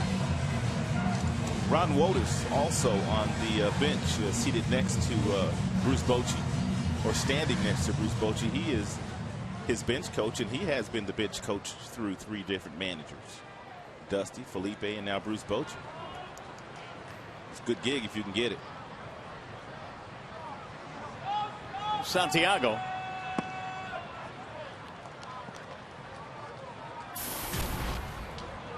We're getting known more for his time with the New York Yankees, obviously, but he pitched with San Francisco for 3 years. Pitched a no-hitter. 91, 92, 93. On the 4th of July. Now, he started his career as a starter or closer. I think he was a starter. Starter, and then he closed. Made the transition smooth as well. Well, several big names have done that, both started and closed, including Eckersley, Smoltz. Yep. 2-0 on Santiago. Derek Lowe has also done it more recently. Very successful reliever, then going to starter. Here's the 2-0. Outside, 3-0 on Santiago. Inge waiting on deck. Tigers still have managed only one hit in this game, and that was the Boesch home run, which, by the way, was number 12 for Brennan.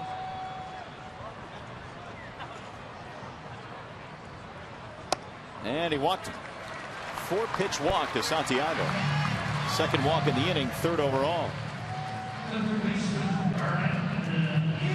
That'll bring up Inge now. Brandon fly to center back in the third.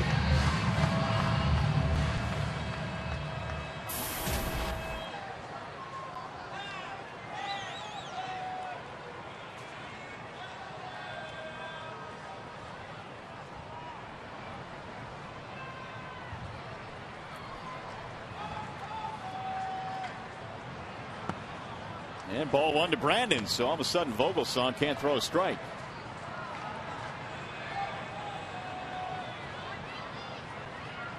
Brandon should get a pretty good fastball to hit right here. And be ready for it. Snap throw behind the runner. Look out. It almost hit Brookins, the coach. It did hit him. Brookie hits the deck. Santiago goes to second base. Wow. That's a first for me. Not sure, though, but had it not hit him, it might have rolled further down into that right field corner, which would have allowed Santiago to get to third base.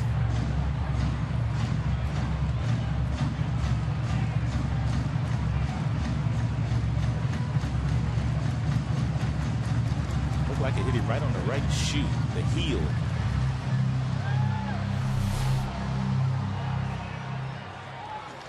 I've never seen that. That was a pretty bad throw right there by Stewart. You think? His second error of the year. Have you ever seen that? No, I've never. He's laughing about it too. You know, that old saying about baseball really is true. You really do see something new every day in this game. It's amazing. We've seen a few of those this year. And by the way, that's an error on the catcher. And that is grounded foul right to Gene Lamont. He was ready for it, and he made the play on it. Two hands, too.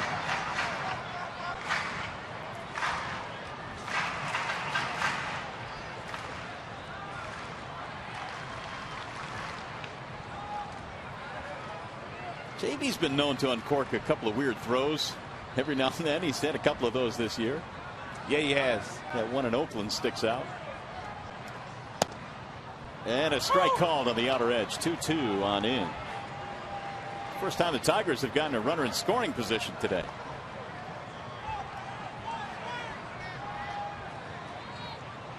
They'll try and plate Santiago here with a 2-out hit.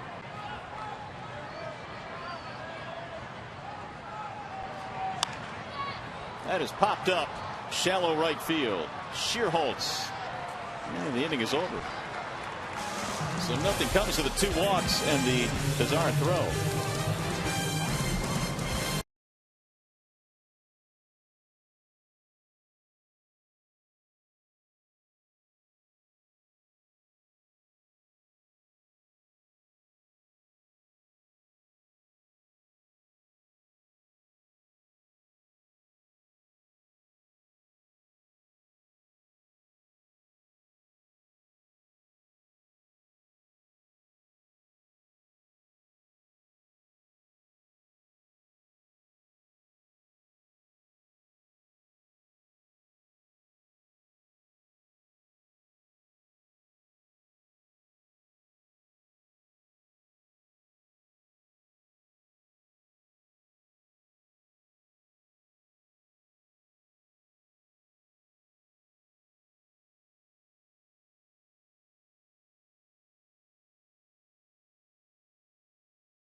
gets tired fast. One shot, back to work, problem solved.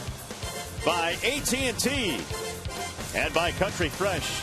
It's the dairy's best. Awesome day here in the Motor City.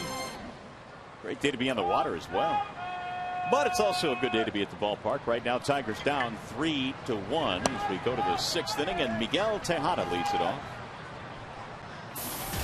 Tejada, then Stewart, and then Rowan. Tigers trail this one by 2. They've had only 1 hit. There's a high fly ball to center. Dirks circling under it. And 1 gone. We go back to the studio now. Trevor Thompson standing by with the game break. Trev.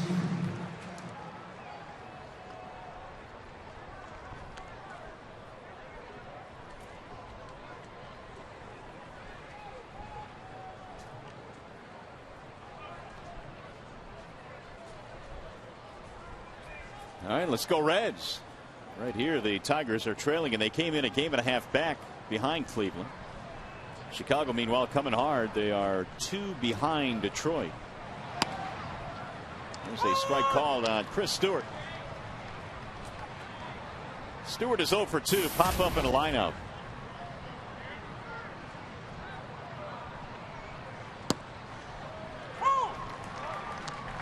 Oh, and 2.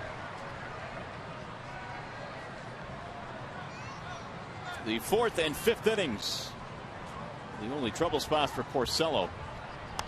1 in the 4th, 2 in the 5th. He has hit 3 batters today.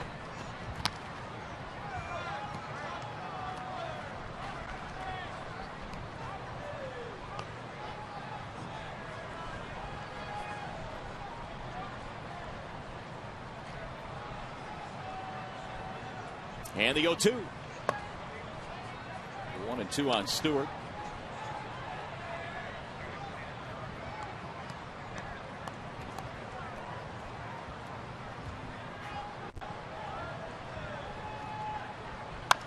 There's a bouncing ball to second. Ranging to his left. Ryan Rayburn has it. And there are 2 gone. By the way, you can vote for your Tigers McDonald's Player of the Game. It's presented by the Angus Third Pounder Deluxe. Using your cell phone, text Tigers followed by a space and the player's uniform number to 37338. Or you can vote online at foxsportsdetroit.com.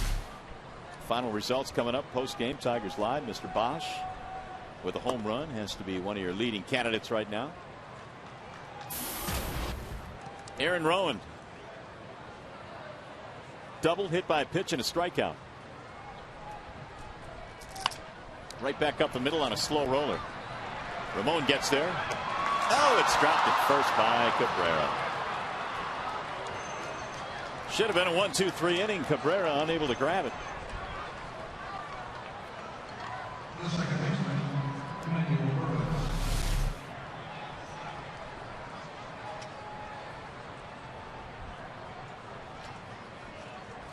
Looked like Cabby was still trying to keep his foot on the base as that ball was tailing away from him and hit right off the tip of the glove. Actually hit him right in the heel of the glove, and he just didn't close it. Tigers have their first error. It belongs to Cabrera.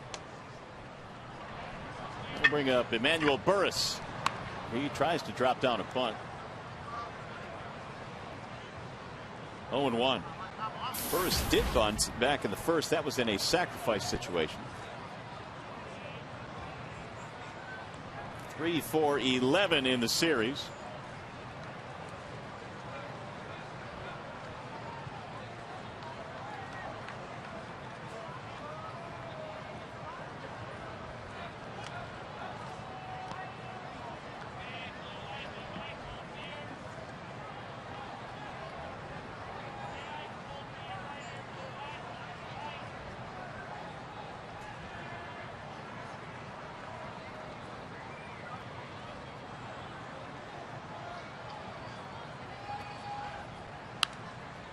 That'll get back into the seats.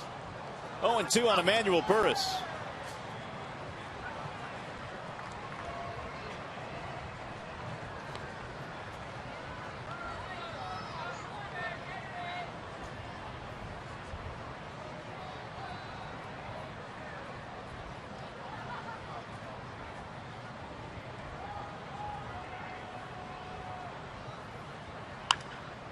In the air, shallow left. Easy play for Boesch. And Porcello gets through the 6th inning. No runs, an error, 1 left. The bottom of the 6th coming up.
And now it's time for the Coors Light freeze cam. Back in the 4th inning, Brennan Boesch was leading off, and he did the only damage that has been done this afternoon against Vogelsong, a solo shot off the foul pole in right field. Coors Light freeze cam is always brought to you by your Frost Brewed Coors Light. So in the bottom of the 6th, the Tigers need 2 runs here. They're down 3-1.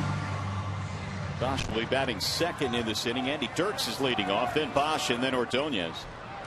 Vogelsong has given up a homer, a couple of walks, actually 3 of them to be exact, and he's been helped out by a double play ball.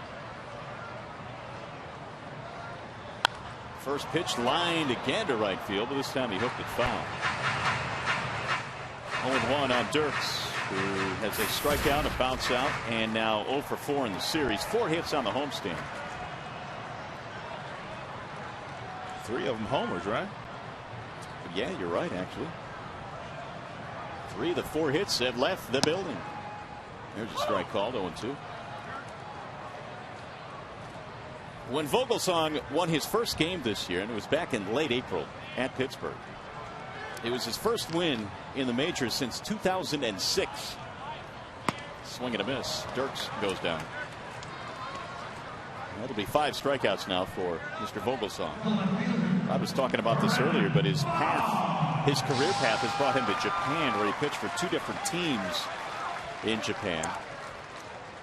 And it was 2001, make it 2,412 games between victories in the big leagues. He caught the eye of the hitting coach of the San Francisco Giants, Hensley Mullins. His nickname is Bam Bam. I remember him from his days with the Yankees. That would be Hensley. It was in Venezuela, and Hensley was the hitting coach for another team. But he noticed the work that Vogelsong was doing down in Venezuela, and he told his people that he could help our club. He's right. Now here's Hensley. Did Mullins get that nickname because he liked the Flintstones? I don't know, but he was kind of strong, and he still is kind of built in a very muscular way. So I don't know where the nickname came from. But anyway, he recommended to his people that Vogelsong could help us. And they signed him, and apparently it's been a very nice experiment so far. Well, he's going to the All-Star game. It's kind of like Bartolo Colon with the New York Yankees pitching in winter ball in Dominican Republic, and Tony Pena, who is the bench coach there for Joe Girardi, recommended to Brian Cashman that they sign Colon, and Colon's been good for them. Good baseball in winter ball. If a guy's having a lot of success in winter ball against some of that talent, and then he can pretty much pitch in the big leagues or play in the big leagues for that matter. Good talent in the winter ball. 1-2 on Boesch.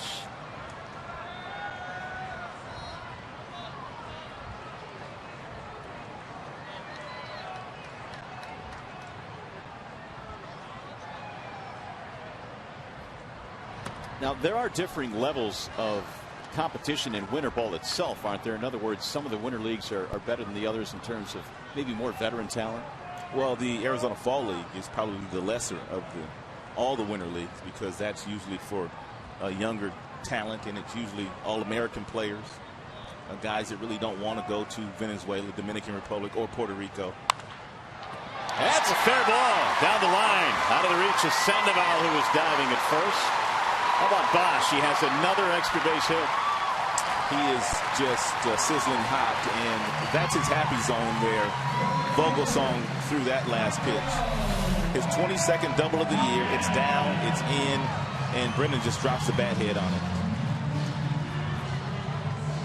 Let's take a look at some comparisons of some other outfielders in baseball that the skill set of Brennan Boesch stacks up with. You got McCutcheon of the Pirates, you've got Hayward of the Braves, and Mike Stanton of the Florida Marlins. Games, average, home runs, RBIs. He stacks up favorably. And you really didn't find anybody in the American League that stacked up with Brennan Boesch as far as the power numbers and RBIs are concerned. So Brennan's been fabulous in his first 211 games in the show. Here's Ordonez. You know, if Boesch would have had a little bit more of an even month of May, they'd be talking about him possibly as an all-star. Because he started out well, but then kind of dipped and then picked it up in June. 12 home runs now and 40 RBIs for Boesch. Over 300. His numbers stacked up really good with all of those guys. I mean, he was leading in some of those categories on that list of players that we just showed you. But just think if he'd have done anything the second half of last year. Absolutely. Where his numbers would have been on that chart.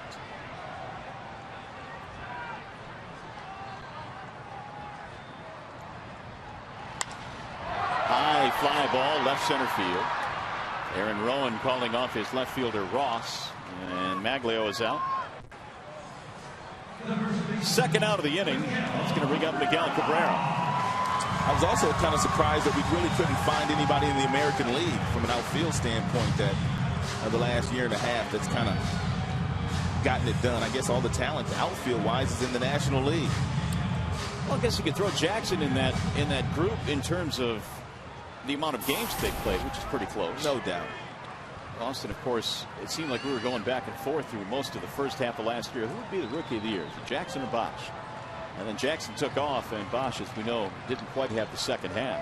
They both finished in the top 5 last year in the Rookie of the Year voting. Jackson was second. Boesch finished 5th.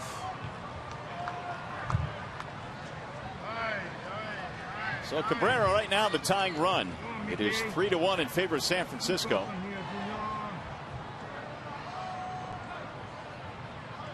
Strikeout and a ground out for Miguel in this game.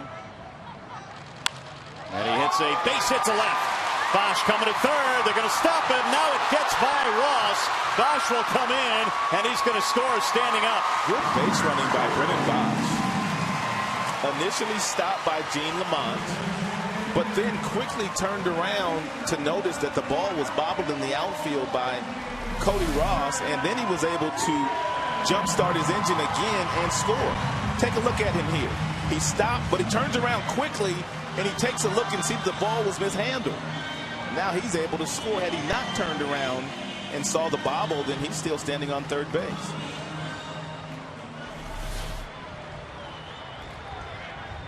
A 3-2 ball game. That's the third hit of the game for Detroit. And the air belongs to Cody Ross. Single. E7. I'm assuming no RBI because Boesch was going to stop at third base. That is a perfect example of why you're always taught as a base runner to really be aggressive on the base pass. Really be aggressive, because if you're Ross in left field, what you saw in the aggressiveness of Boesch was that he was going to try to score. And Gene Lamont was stopping him all the way, so he took his eye off the baseball momentarily and he ended up bobbling it, and Boesch scores anyway. So now Cabrera becomes the tying run. Victor Martinez up there.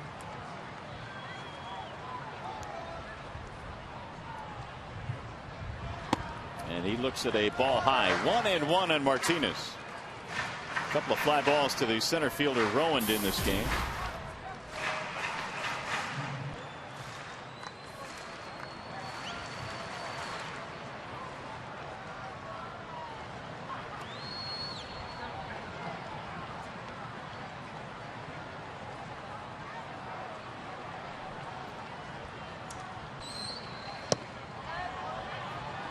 Two and one on Victor.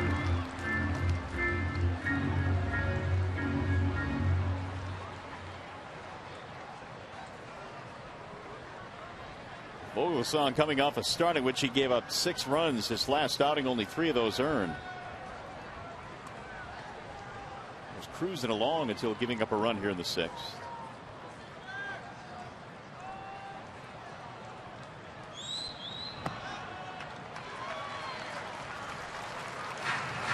Three walks already in this game, and Vogelsong now is on the brink of another.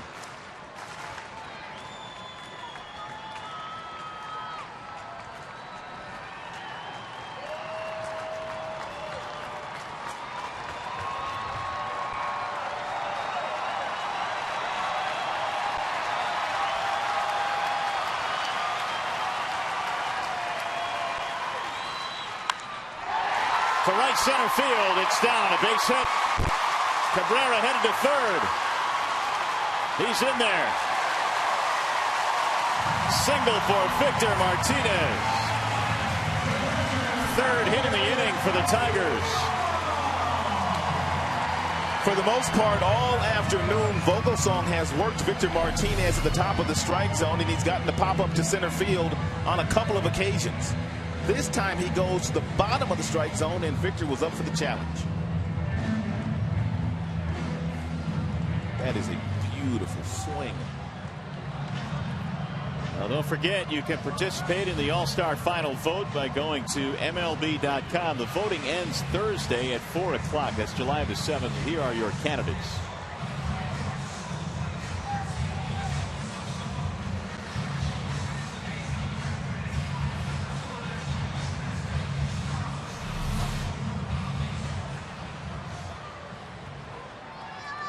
It's going to bring up Alex Avila, who has walked twice in this game.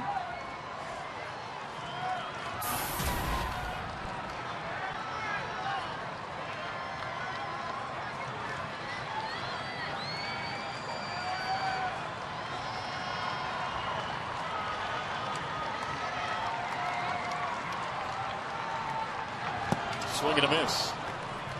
Vogelsong has pitched around Avila first 2 times up. Literally pitched around him. Casilla warming up in the San Francisco bullpen.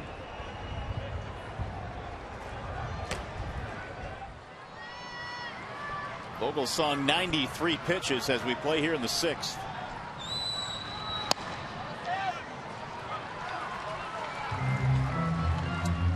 If for some reason you're just joining us, Vogelsong is an all-star this year as well. He, along with Matt Cain and Tim Lincecum, 3 members of the Giants starting rotation, will represent the Giants at the All-Star game in Phoenix.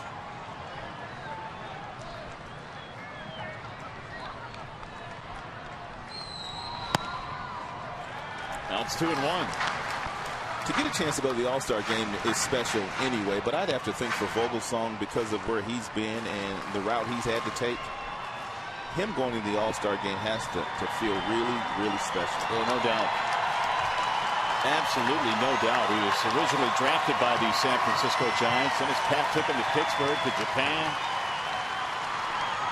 Bouncing ball right back up the middle. It's going to be hit to the shortstop, though. Crawford hits the bag for the force, ending the inning. Tigers draw a little bit closer, though, as we go to the 7th, now 3-2.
get the lowest tire price, period. Bell Tire.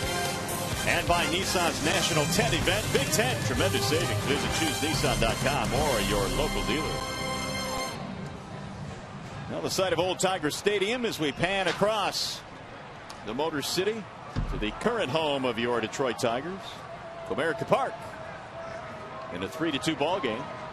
San Francisco leading the Tigers. We go to the 7th inning in this series finale here. The Giants trying to get a sweep to close out interleague play. Interleague play this year, Ron, has not been as friendly to the Tigers as it had been in the past. It has not.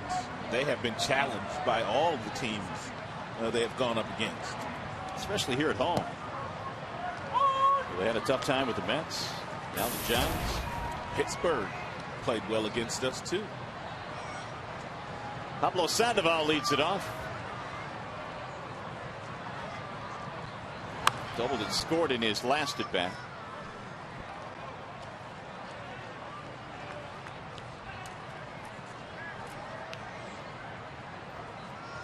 Sandoval with 4 extra base hits in this series. 3 doubles and a homer.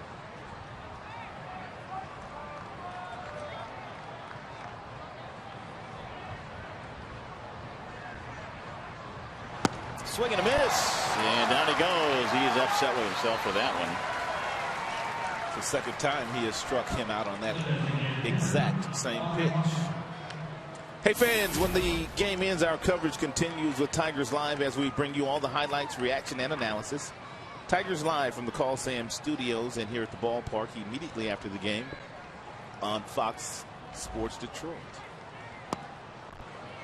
Strike called on Aubrey Huff.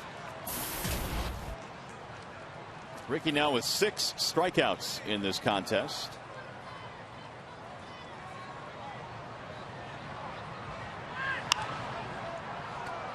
That's lifted in the air, third base side, Inge drifting.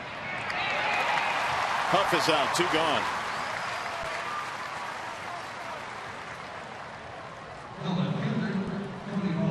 That'll leave it up to Cody Ross. Porcello's top fastball today has been 94, but he's thrown at that velocity a couple different times. And that's the one thing that they wanted to recapture here today. They wanted him to rediscover the fastball and start letting it go. Get the velocity up, throw some 4-seamers. And then that makes a 2-seam fastball at the bottom of the strike zone a much more valuable pitch for Porcello. Cody Ross takes ball 1. You go 90 down there, then you go 94 upstairs, and you give him a different look.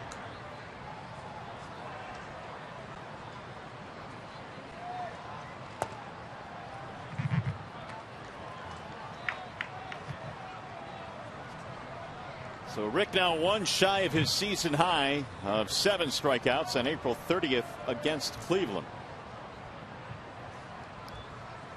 A 2-0.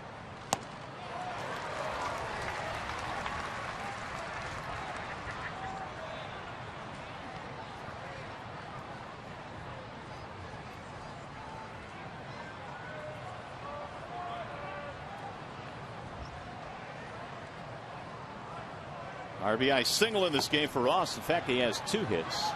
They appealed. 3-1. Only 9 hits between the 2 teams combined in this game. 5 for the visitors. The Tigers have 4.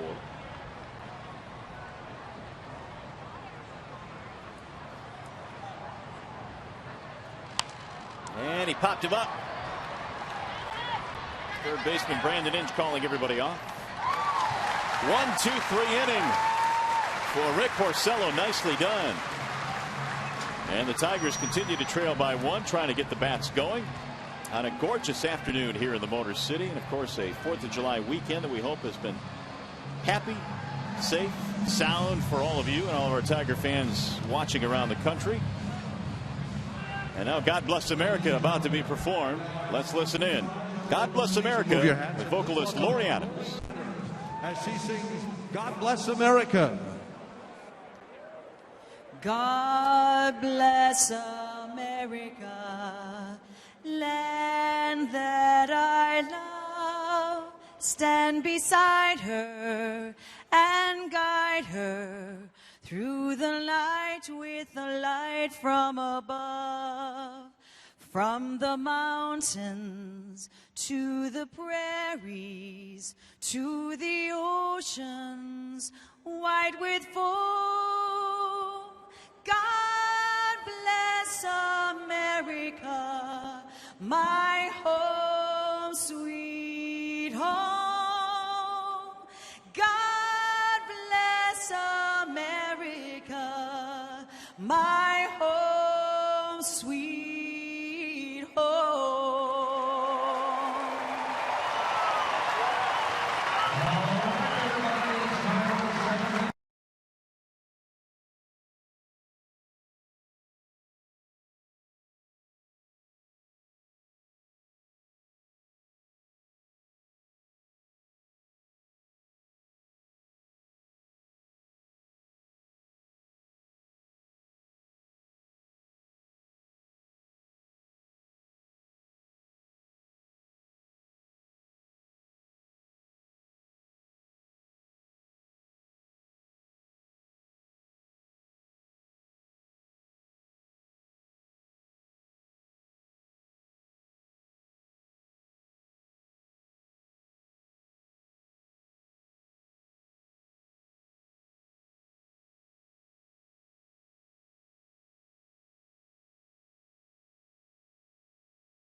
Seventh inning, 3-2. Boesch, another big day, including a home run. Avila named the starting all-star catcher for the American League, and Pablo Sandoval now with a 14-game hitting streak.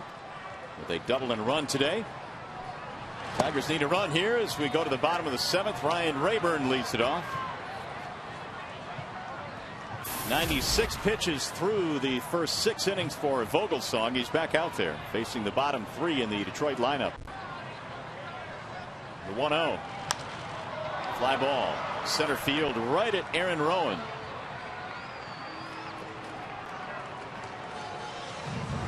One out here in the 7th. We'll bring up Santiago.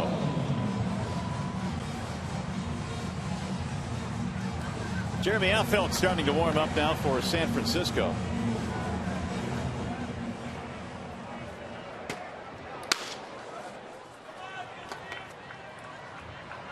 Tigers got to the Giants' pen in game 1 in the series, but just not quite enough. Strike 1 on Santiago.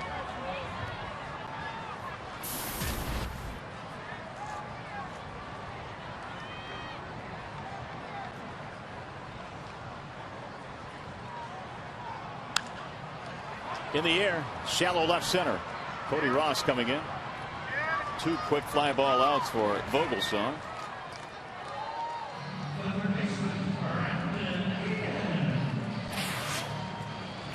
Take a look at Ryan Vogelsong's day here today against Tigers batters. He just kind of moved the ball around. He kind of moved it down and into the right-handers. He would cut the fastball away from the righties as well. For the most part, stayed out of the center of the plate, and once he got ahead of the Tigers hitters, he very rarely made a mistake here today. That last pitch was his 100th. Hinge looks at a strike. Only 4 Detroit hits here this afternoon, but only 5 for San Francisco. Brandon has a couple of fly balls. Now the 0-1.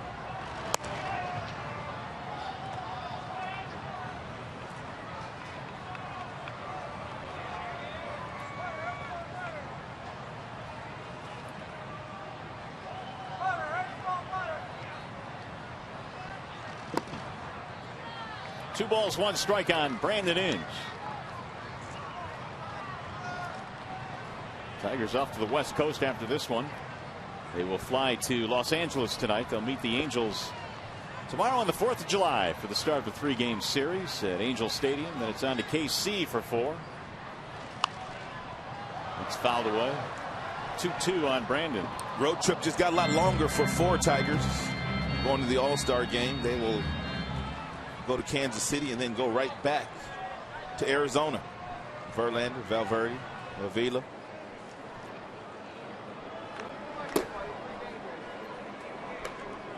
Phil Koch in the Detroit bullpen. It's fouled away again. Tigers once again this year have that extra 4th day for the All-Star break. Comes in handy.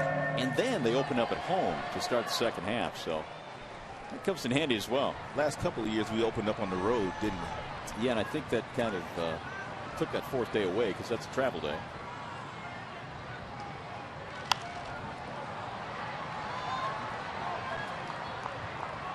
Jim will probably have a light workout on Thursday for his team.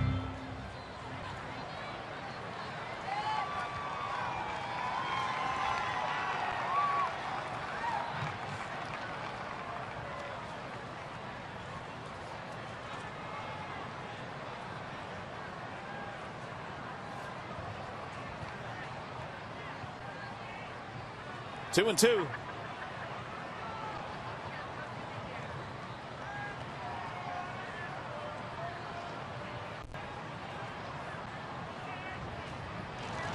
Outside, 3 balls, 2 strikes. Inge's first at bat was a 9-pitch at bat. This one now is an 8-pitch at bat. He's gone full 3 and 2.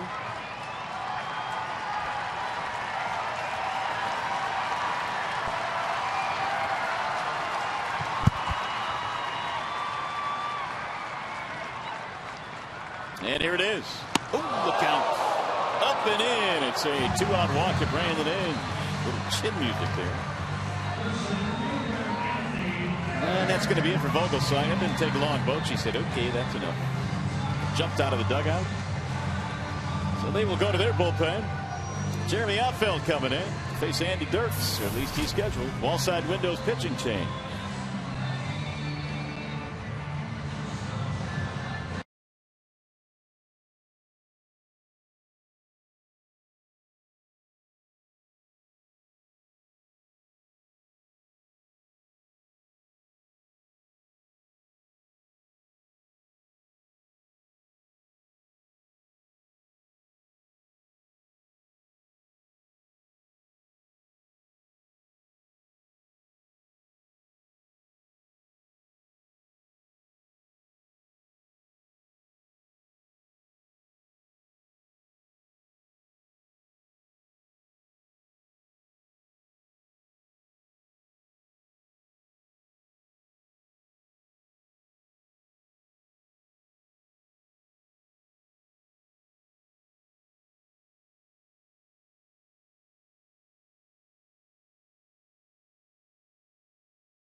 To keep this inning going, and that means the Giants have gone to the bullpen. We're talking about interleague play, and here's kind of a recap, Rod, of what has transpired this year in interleague play. You see the Tigers this year just 6-11 against the National League. Yeah, they had been pretty good against the National League in prior years. A .700 winning percentage. The big boys continue to get it done. Cabrera, Verlander, a couple of all-stars. It's kind of interesting. National League designated hitters batted just .216, so it wasn't as big of an advantage as maybe we think. AL pitchers batted .119. Here are the numbers on Jeremy Affeldt. He's got a good arm. He's got a firm fastball in the mid-90s. He has pitched 36 2/3 innings this year for the Giants, 33 strikeouts, 13 walks, and he's been really good against left-handers, and that's the reason why Johnny Peralta will be pinch hitting for Andy Dirks. Well, we'll see what Johnny can do here with the tying run at first base. He represents the go-ahead run. Johnny has one pinch hit home run this year. That came in Minnesota.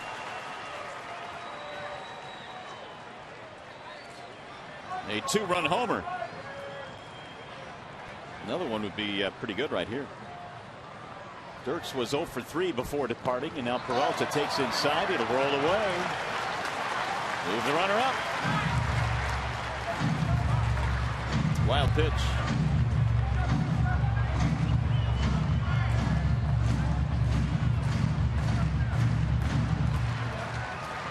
Affeldt began his career in KC. Went to Colorado, Cincinnati, and now San Francisco.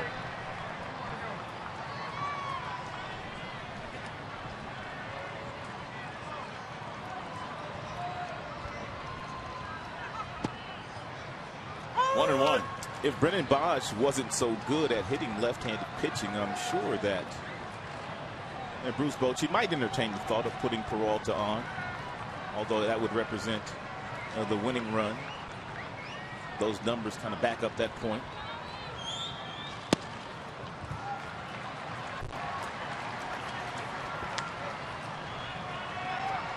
Two and one on Johnny.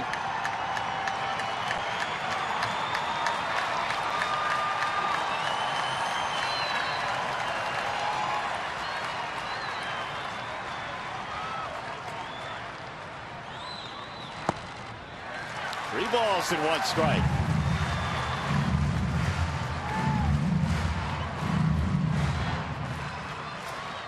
As we mentioned, the Tigers have gotten to their bullpen a little bit in this series, but the Giants' pen had an ERA of a little bit over 2 in the month of June before the calendar turn.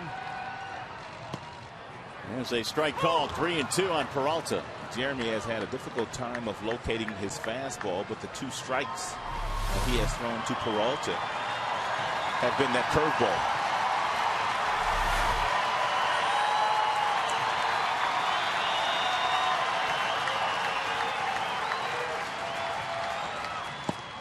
Inside, and Peralta draws a pinch hit walk.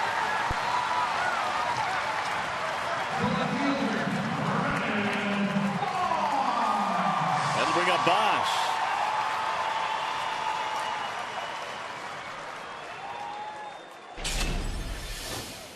Brennan's had a pretty good day. He did his damage against the starter, Vogelsong. He homered off the foul pole in right field, and he whistled a double past Sandoval, the first baseman, his last time up, and scored. That's 5 walks now for the Giants pitching staff here today. And that's outside, 1-0.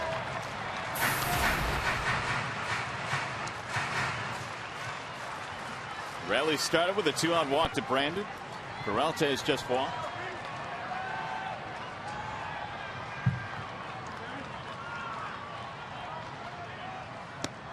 Slow breaking ball in for a strike, 1-1.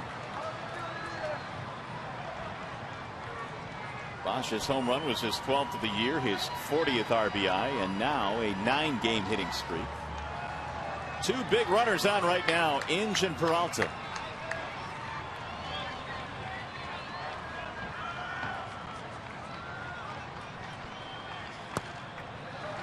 Two and one.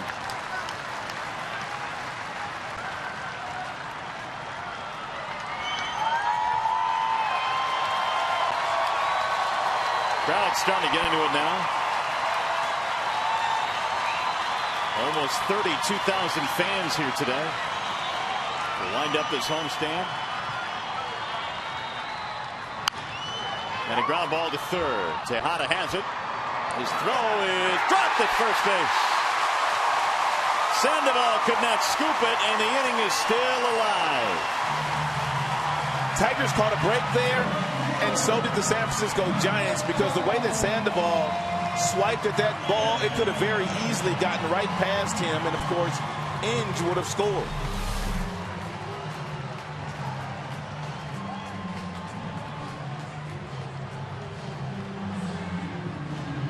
Sandoval unable to come up with the errant throw by the third baseman Tejada. And so we'll step aside again as they make another pitching change.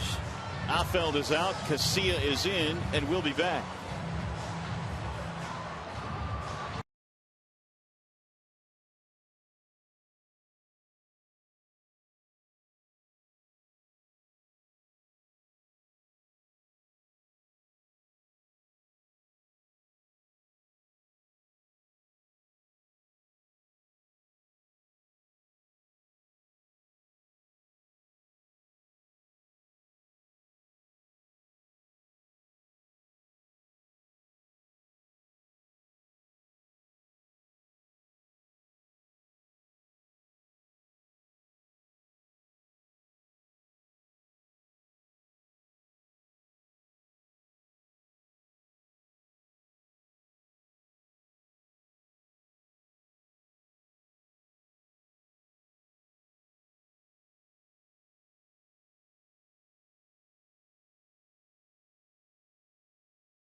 Our history had been narrowed down to the two finalists going head-to-head to determine which is the most memorable of all time. Go to MLB.com/moments. Vote now for your favorite. Tune into the 2011 All-Star Game on Fox Tuesday, July 12th to find out the winner. Meanwhile, the Tigers trying to take the lead here, and they're set up pretty good. They got the bases loaded, down by a run, and they've got their number 3 hitter Maglio Ordonez about to step in against Santiago Casilla. He's got some good numbers in 15 games so far this season, logging 15+ innings. And right-handed is where he does his best work. He is holding right-handed batters to a 167 batting average. So the former Oakland reliever jumped across the bay and pitched in San Francisco last year with the Giants again this year. He's got a pretty good fastball, which is why Sandoval, the first baseman, is playing far off the line at first base, and the fact that Maglio hits a lot of balls in that hole when guys have good fastballs. That's simply where he tries to hit it.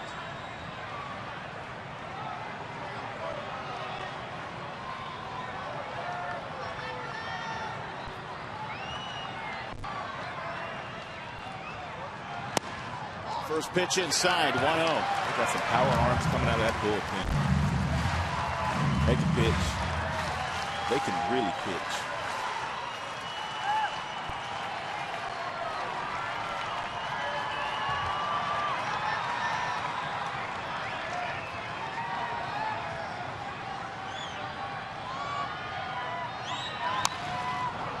One ball, one strike on Ordonez. A couple of strikeouts today for Max and a fly ball, trying to extend his 6-game hitting streak, and this is the perfect spot to do that. Base hit here, and the Tigers might be able to take the lead. They've never led in this game, down 3-2 right now.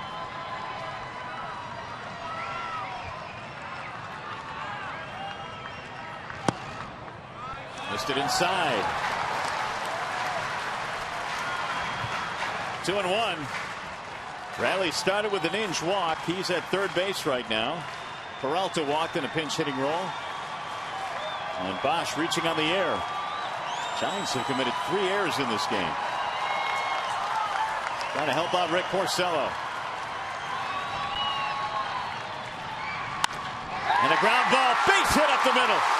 In scores. Here comes Peralta. Throw to the plate is not in time. Maglio comes through. First lead of the game for Detroit.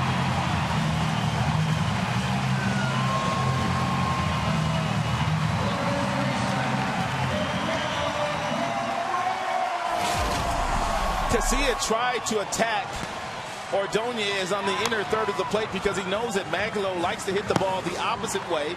Maglio got himself in a hitter-friendly count. 2 balls, 1 strike, and whistled a seed right past the second baseman Burris. Really strong throw to the plate by Aaron Rowan, but Peralta able to score. How about Porcello jumping up and down there? You would too, wouldn't you? You talk about men playing a little kid's game. He's in line to win this bad boy, isn't he? He is indeed. That, by the way, is the first lead the Tigers have had in this series. Oh, Cabrera couldn't hold up. 1-1. Clutch, 2 out, 2-run single. And it all started kind of innocently with a 2-out walk to the number 9 hitter by Vogelsong. The air, however, should have gotten him out of the inning.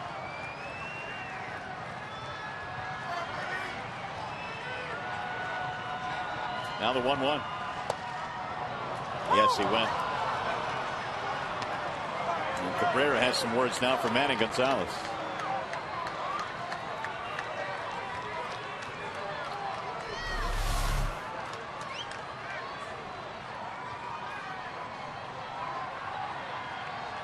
Cabrera wanted the appeal, and Gonzalez called it himself.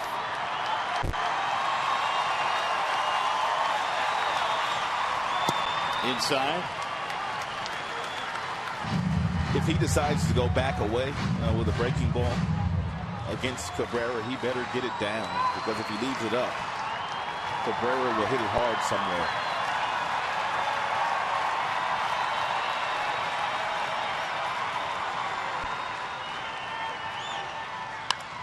Driven in the air to center, right on the line, and right at Rowan. So the inning is over. However, the Tigers get 2 runs on the single by Ordonez. They take the lead, and you're watching Tigers baseball presented by Bell Tire.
Thanks to Maglio Ordonez, 2-run single with 2 outs. And the Tigers take advantage of some walks. Meanwhile, Austin Jackson will take over now in center field for Detroit.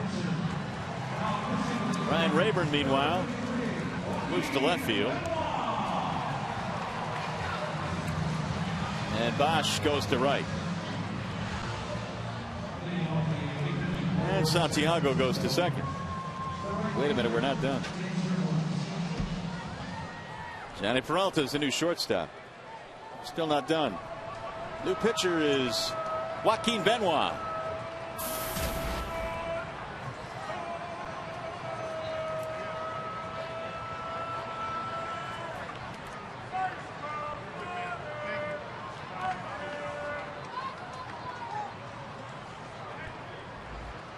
So the Tigers have their first lead in this series. We'll see if the bullpen can protect it now. 4-3 as we go to the top of the 8th. And Nate Shearholz will face Benoit. It'll be Shearholz and Crawford and Tejada due up here in the top of the 8th.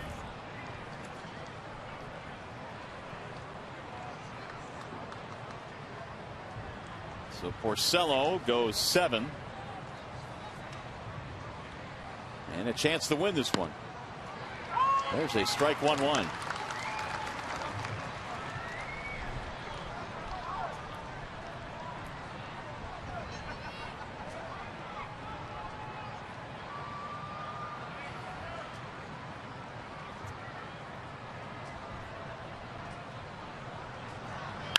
Ground ball back up the middle. There's the base hit.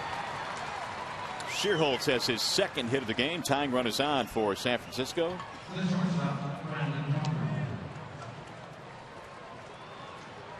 And now Brandon Crawford. Giants now have 6 hits. Tigers have 5 today.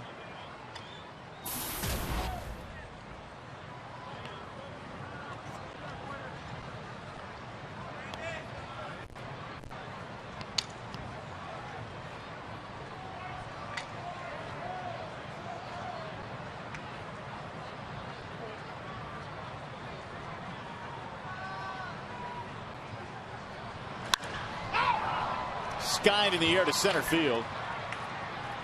Jackson is under it, and there's the first out of the inning.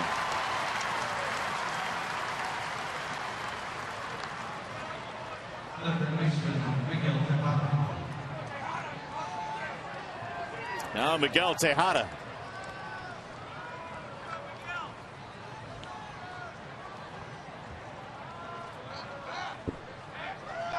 Tejada 0 for 2 was hit by a pitch. It's back in the 4th.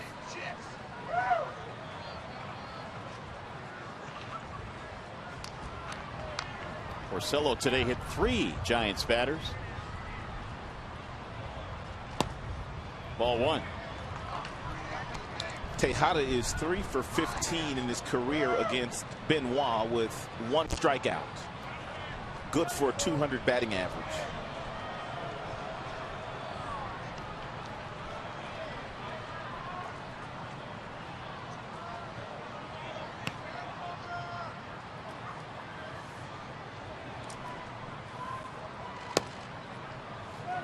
Benoit stays away, running the count at 2 balls and no strikes.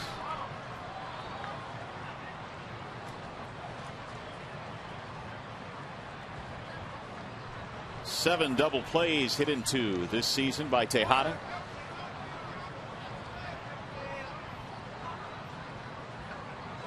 Six-time All-Star.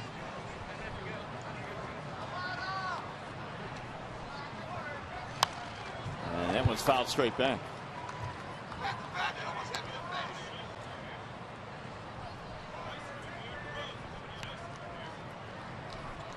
Both the Chicago White Sox and the Cleveland Indians are losing their ball games today. Those games are still in progress.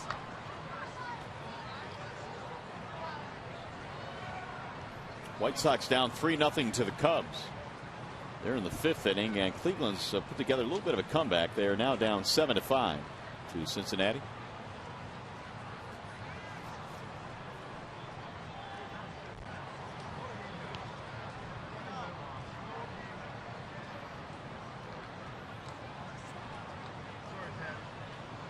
Two and 1 on Tejada.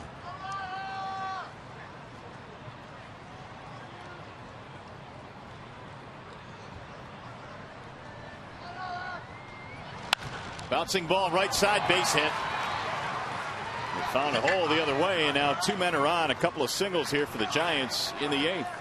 That's a good piece of hitting by a veteran hitter. The 2-0 pitch, he took a real good swing against Benoit. He came up empty, and then 2-1. He simply tried to hit the ball the opposite way. And there was a huge hole on that right side of the Tigers infield, and he found it.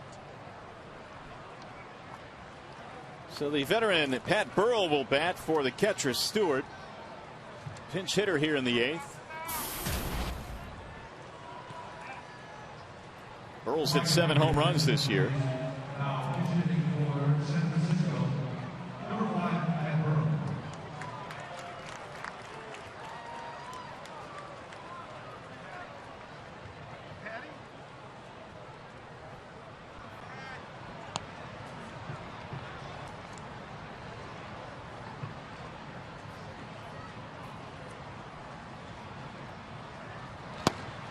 And Benoit delivers a strike, 0-1. Burrell was released by Tampa Bay last May. The Giants signed him to a minor league contract a couple of weeks after he was released. And he went on to hit 18 home runs with San Francisco second half of last year. San Diego Padres are still kicking themselves for not signing Burrell after he was released by Tampa. Swing and a miss. 0-2. He had ties to several people in the San Diego Padres organization, but they did not want to sign him. He signed with the Giants, and as you mentioned, the rest is history. 18 home runs. Giants went on to win the World Series. But the Padres had the first crack at him, and they struggled down the stretch. Boy, did they. Giants had a couple of really good acquisitions last year in Burrell and Cody Ross. Ross had a big postseason for them. Yes, indeed.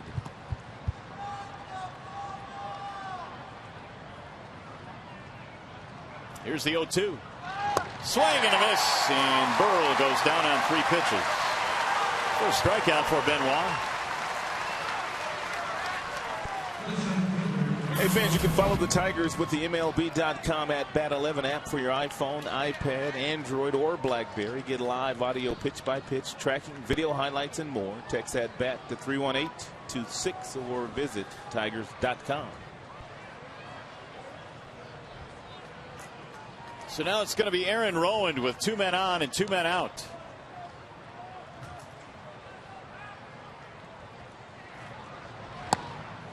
And a strike call. Wow, look at these numbers against Benoit. 7 for 9. 3 of those doubles. He's been a nemesis for Joaquin.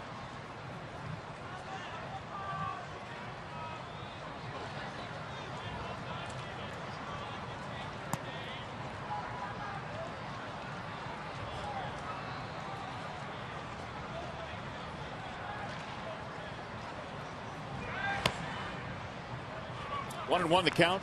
Tigers grab the lead, their first lead of this game. In fact, the first lead of this series for Detroit. They got 2 in the bottom of the 7th on a 2-out 2-run single by Ordonez.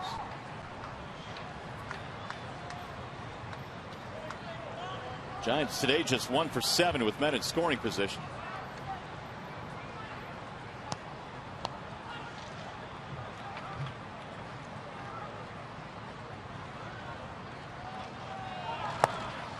Avila goes down to his knees to block that one. 2-1.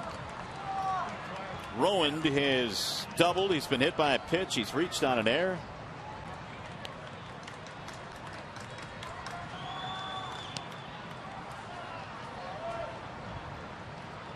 In fact, Rowand was one of the guys that lost playing time last year when Burrell and Cody Ross were acquired. Time called now as Avila goes out to the mound. Well, the Giants were struggling from an offensive standpoint last year as well. Their pitching was tremendous, and that's the main reason why they got into the postseason and eventually won the World Series. But Bruce Bochy is one of those managers that's going to play the players that are getting it done. He's an old school guy. You have to produce in the big leagues.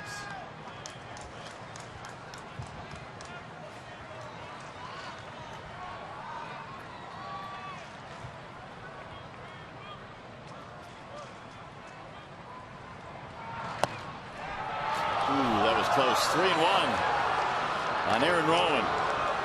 Benoit knows the success that Rowand has had against him. Therefore, he's pitching very carefully to Aaron.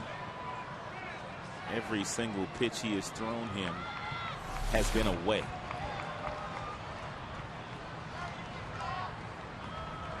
So now it's 3-1.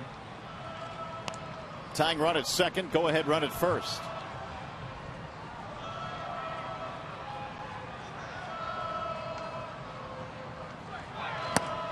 There's was the strike called. Rowan took a step toward first base. 3-2. Well, this is where it gets interesting now. Runners will be on the move. Crowd getting into it. And Benoit trying to preserve a one-run lead.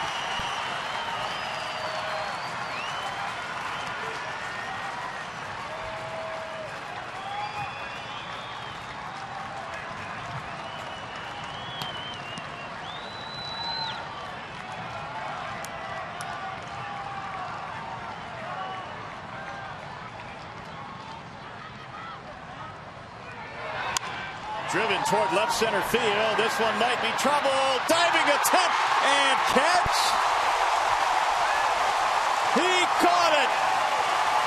Ryan Rayburn stretching out and left. Oh, what a play.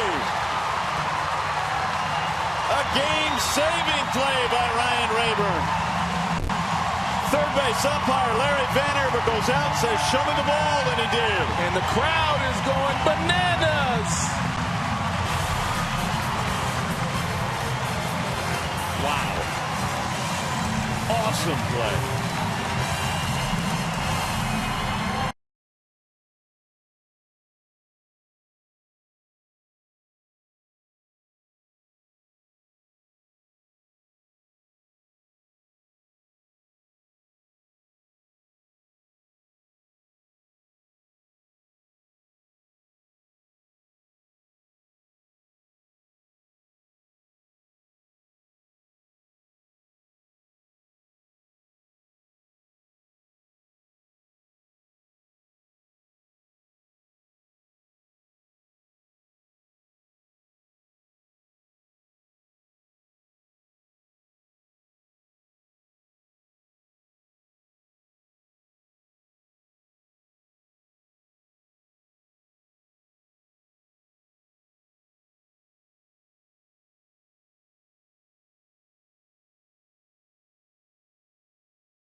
Stretching out. This is just a flat-out great play. He started the game at second base, and Jim Leland moved him to the outfield because he had to pinch hit last half inning. And the first ball that gets hit to him, he makes a tremendous play, really good concentration, stretches out, and takes a double away from Aaron Rowan.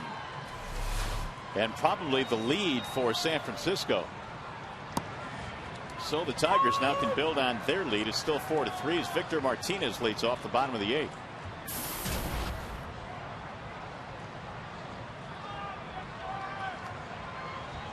Martinez, Avila, and then Rayburn.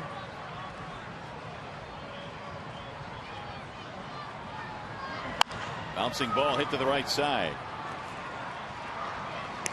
Burris throws him out. He's going to bring up Avila.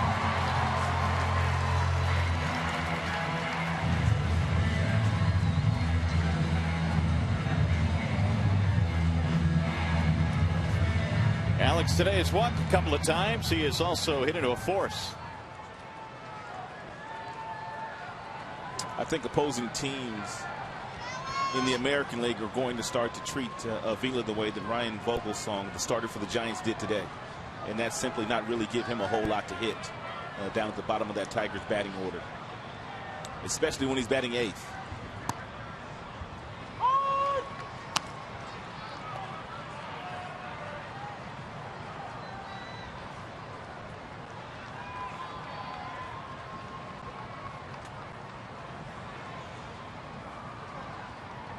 Grande starting to warm up in the Detroit bullpen.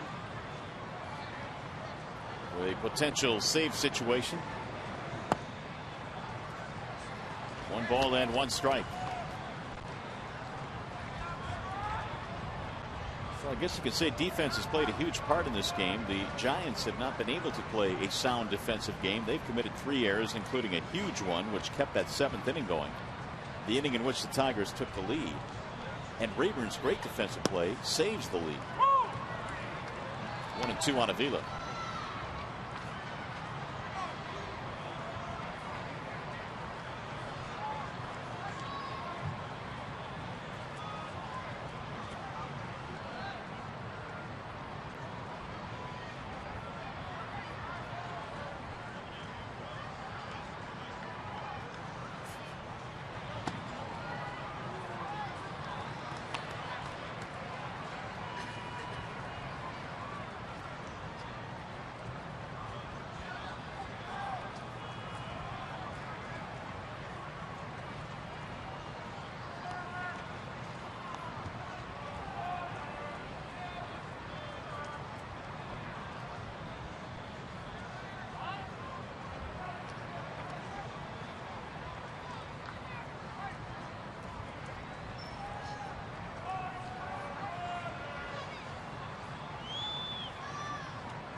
And Avila gets another walk. That'll be his 3rd of the day.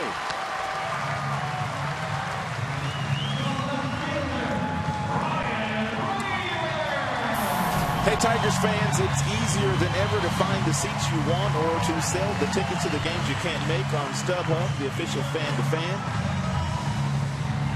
ticket marketplace of the Detroit Tigers. Go to StubHub.com and choose your seats today. You need plenty of sunscreen today. 1 out base runner now for the Tigers. Here is Ryan Rayburn, who just made that spectacular catch out and left. Garcia missing inside, 1-0. Tigers have only 5 hits today, but they have the lead. And now Eli Whiteside, the catcher, heading out to the mound. I don't know if Jim will do anything here or not, but not a bad time.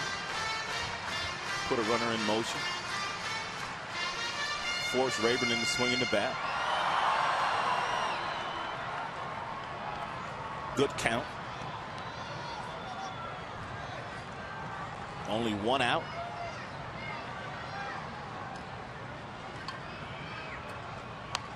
Pointed right in front of the plate. And he's out at first base. Man, Sandoval had to snatch that thing. Get his arm out of the way. If Rayburn gets this ball over toward 3rd base, maybe 2 more feet, he gets himself a base hit here. Instead, he gets it back to the pitcher. Garcia barehands it, fires to Sandoval, and they get the out.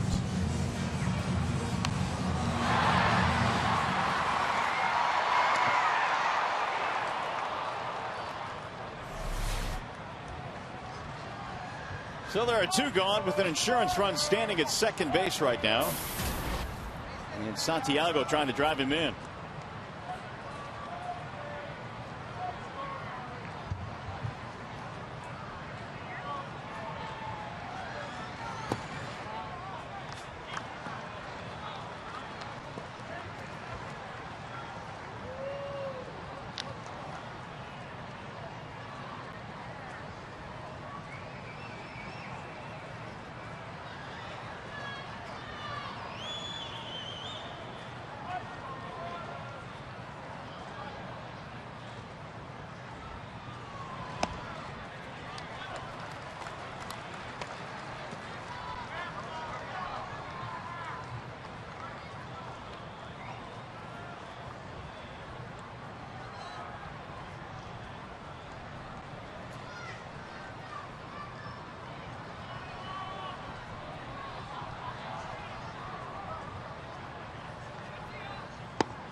Back out of play, 2-2 on Santiago. Would make Papa Grande's job a little bit easier if Santiago can knock this run in here. Right now it would be a one-run save opportunity for the Tigers closer.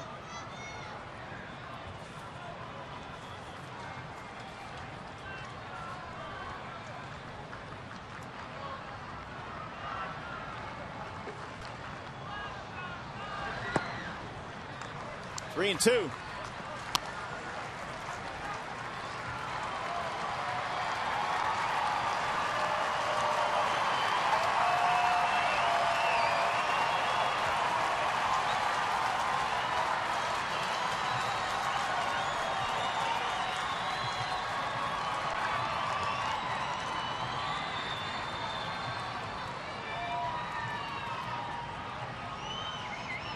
And he lost him. That's another walk for San Francisco pitching, their 7th of the afternoon.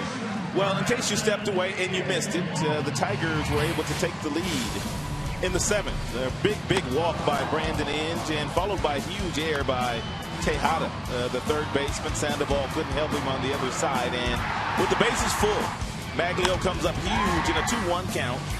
He whistles the ball in the center field, and 2 runs come around to score, and that put Porcello in line to win this game. Quick chat on the mound with Casilla. The Tigers have 2 men on now. Brandon Inge strolling in. Don't know exactly what Righetti said to Casilla, but breaking balls are the pitches that opposing pitchers try to get Brandon Inge out with. We'll see if that's what they do here. Waving a miss, 0-1. Slide piece at 88 miles an hour. Tigers have more walks today than hits. As you look at the final, Cincinnati has defeated Cleveland 7-5. That means the Tigers can pull to within a half game. They'll have to get 3 more outs to do that, though. Tigers have walked 7 times this afternoon, and they have 5 hits.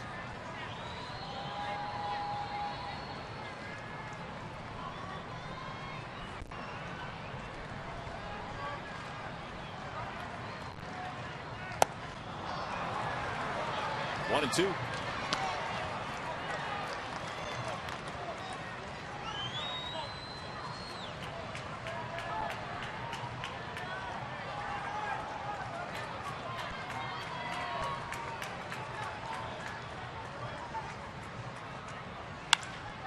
center field.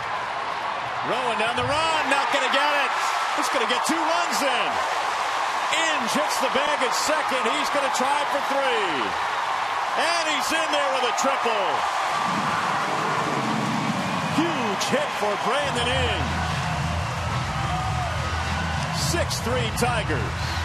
Casilla decided to throw Brandon Inge a fastball in the mid-90s after Brandon swung and missed at a couple of breaking balls earlier in the pitch sequence, and Brandon Inge absolutely drilled this 95-mile-per-hour heater over the head of Aaron Rowan, who was playing awfully shallow.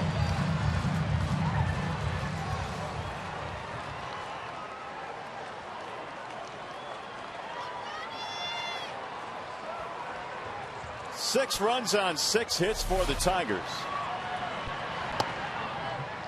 And a ball inside to Johnny Peralta.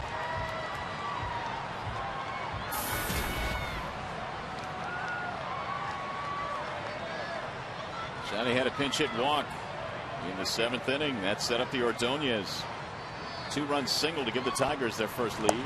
Now they've added to it.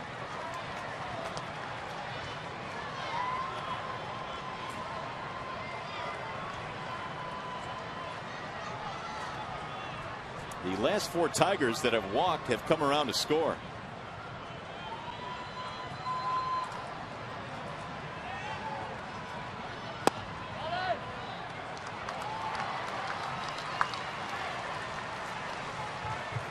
Now it's 3-0.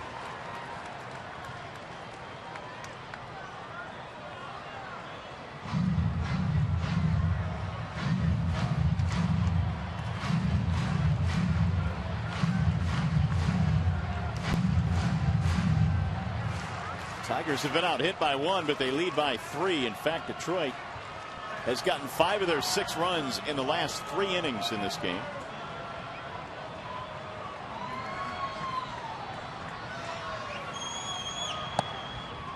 There's a strike. Johnny thought he had a walk. And Gonzalez pulls him back. 3-1.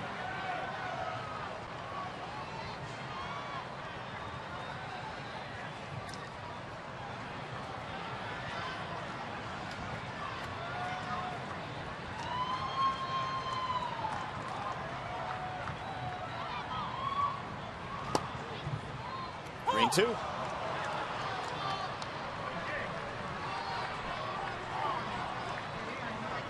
Still a safe situation here. 3-run spread.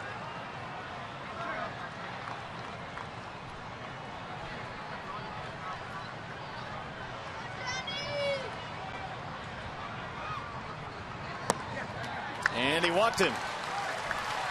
It's a couple of walks for Peralta. And now 8 base on balls for the Giants pitching staff. 8 of them. And that's going to bring Bruce Bochy out of the dugout. Lopez going to be coming in, and as he does, we step aside. Back in a moment.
You can't believe it. You can't play the Giants without revisiting the shot heard around the world. Bobby Thompson's home run, which won the pennant back in 1951. And it was Russ Hodges' call. And, of course, the great Ernie Harwell was working TV that day. And there, of course, was no saved footage for television, so nobody really got to hear Ernie's call unless you heard it live. Javier Lopez is in the game now, and you can see that bottom note, one of those bottom notes, what he does against left-handed batters. 123 average left-handers against Lopez, and that's why Casper Wells is now standing in the batter's box in favor of Brennan Boesch, who does nice work against left-handers.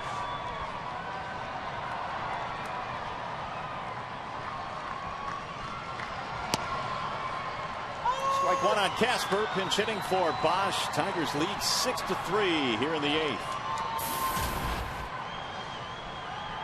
More than likely, Casper would have entered the game anyway as a defensive replacement.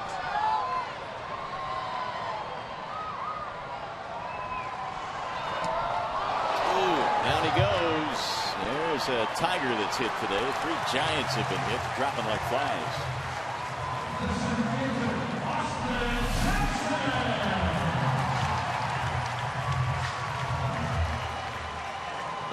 Going to load the bases.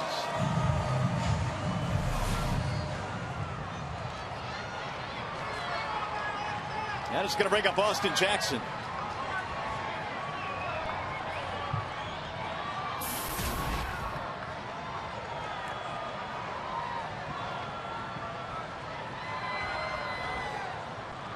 Grounded right back to the mound. Lopez will get out of the jam. However, the Tigers have done their damage. They have scored twice. We'll go to the ninth. Papa Grande will have a 3-run lead.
Get the Tigers back within a half game of first place in the Central. Jose Valverde is on to try and shut this one down. Tigers closer was announced as an all-star before the game today. His second all-star berth in a Tigers uniform.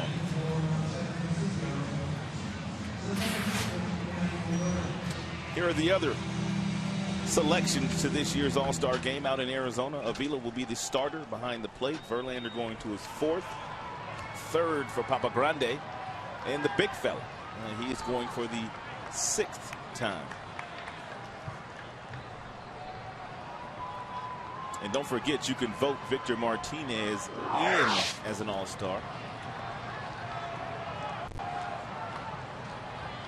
on MLB.com. Here is Emmanuel Burris now to start things off in the ninth. And the first pitch from Valverde is outside. It'll be Burris, Sandoval, and Huff, 2, 3, and 4 in San Francisco's lineup. They're down to their last at bats after leading for most of this game. Late comeback for Detroit, 1 in the 6th, 2 in the 7th, 2 in the 8th.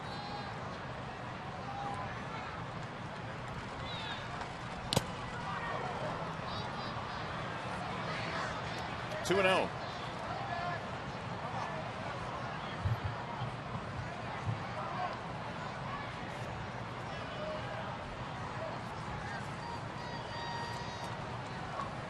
Off to Southern California after this one. Furbush and Pinero will throw tomorrow in the first of that one against the Angels on the 4th of July. Great matchup on Tuesday. Verlander and Herron for the Angels.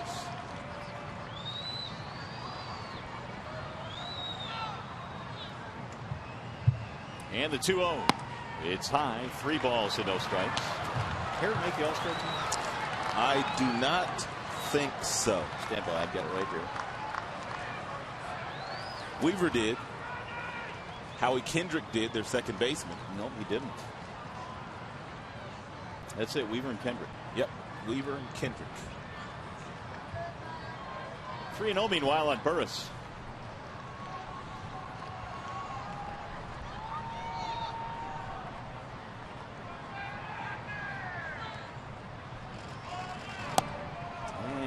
want to do that. It's a leadoff walk on 4 pitches to Emmanuel Burris. First guy reaches here for San Francisco. That's going to bring up Pablo Sandoval. He got a big hit a couple of days ago against Valverde. It was a 2-2 pitch. It was late in the game. It turned out to be the game winner. And he lined it over Jackson's head in left center field.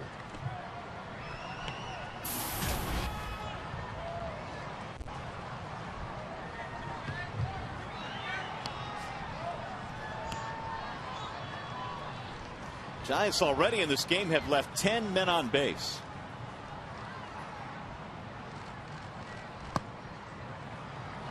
Ball 1. Probably tired today after all that base running they were doing last night.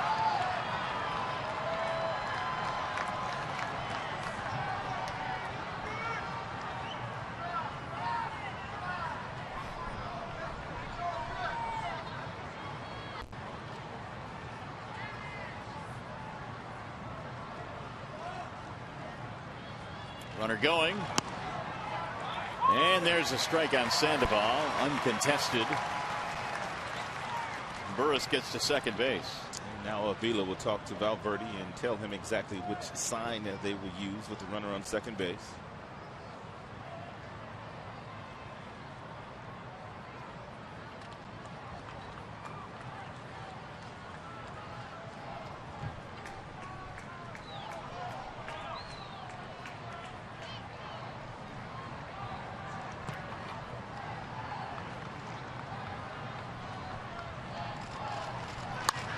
There's a ground ball to third, picked up there by Ian.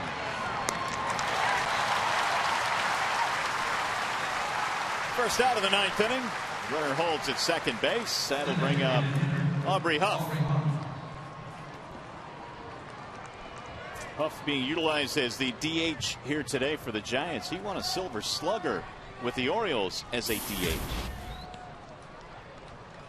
2 for 10 in this series. He's walked a couple of times in this game.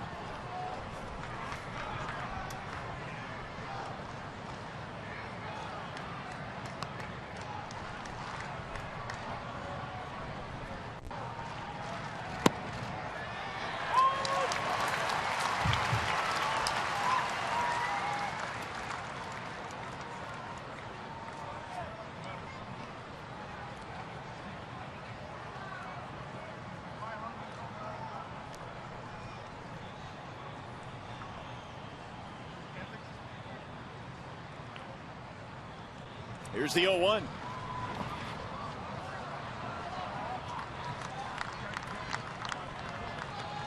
Avila's been in the dirt all day long.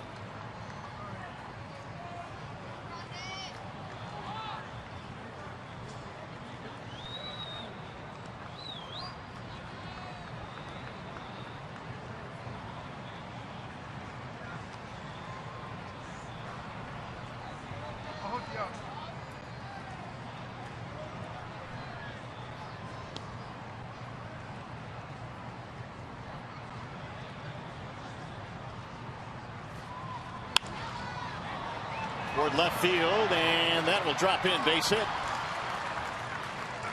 So that'll put 2 aboard now as Aubrey Huff singles, and the Giants not going quietly in this one. And Cody Ross will be stepping in now as the tying run at the plate here in the 9th. 2 out of 4 in this game with a couple of singles and an RBI.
0-2.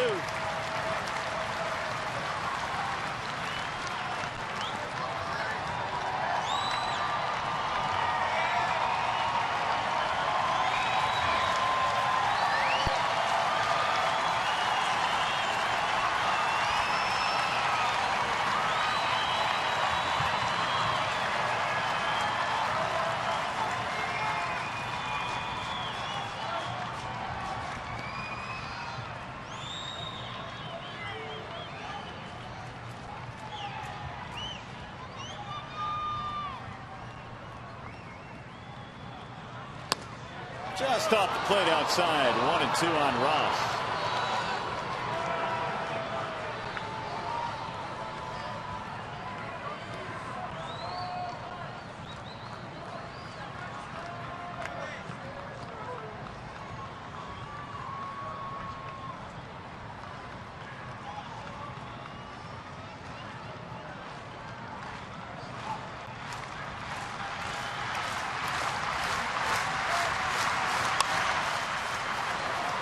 Wells coming on. Ross is out. Runner tags but hold.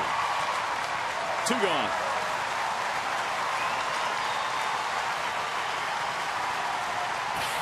Here's the upcoming pitching matchup presented by the Michigan Office of Highway Safety. Buesch getting his first start tomorrow for the Tigers. And he'll be opposed by Joel Pinheiro, who will go for the Angels on the 4th of July at Angel Stadium, starting that 3-game series before the Tigers head to KC for a 4-game set. Buesch, Verlander, and Penny will be your rotation for the Tigers.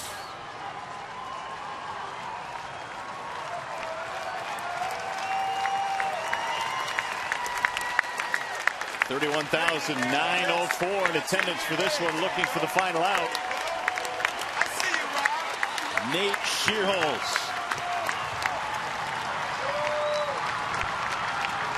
He is their last chance.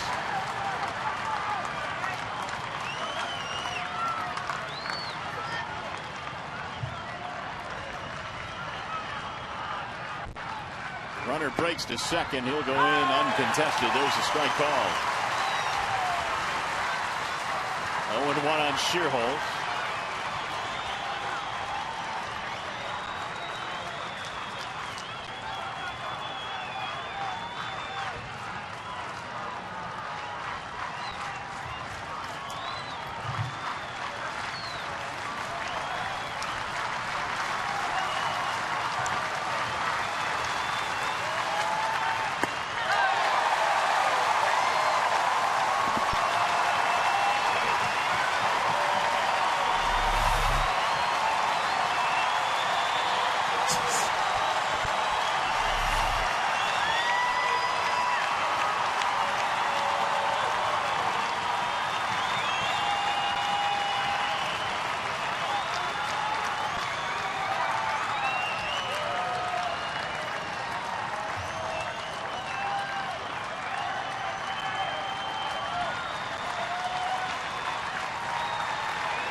Got him. Shearholz strikes out. Papagrande gets another save. They threaten but do not score, and the Tigers come away with a victory in the final game of the homestand and the final game of interleague play. It's a nasty splitter there by Valverde down and in to Shearholz, and he couldn't hold up on it.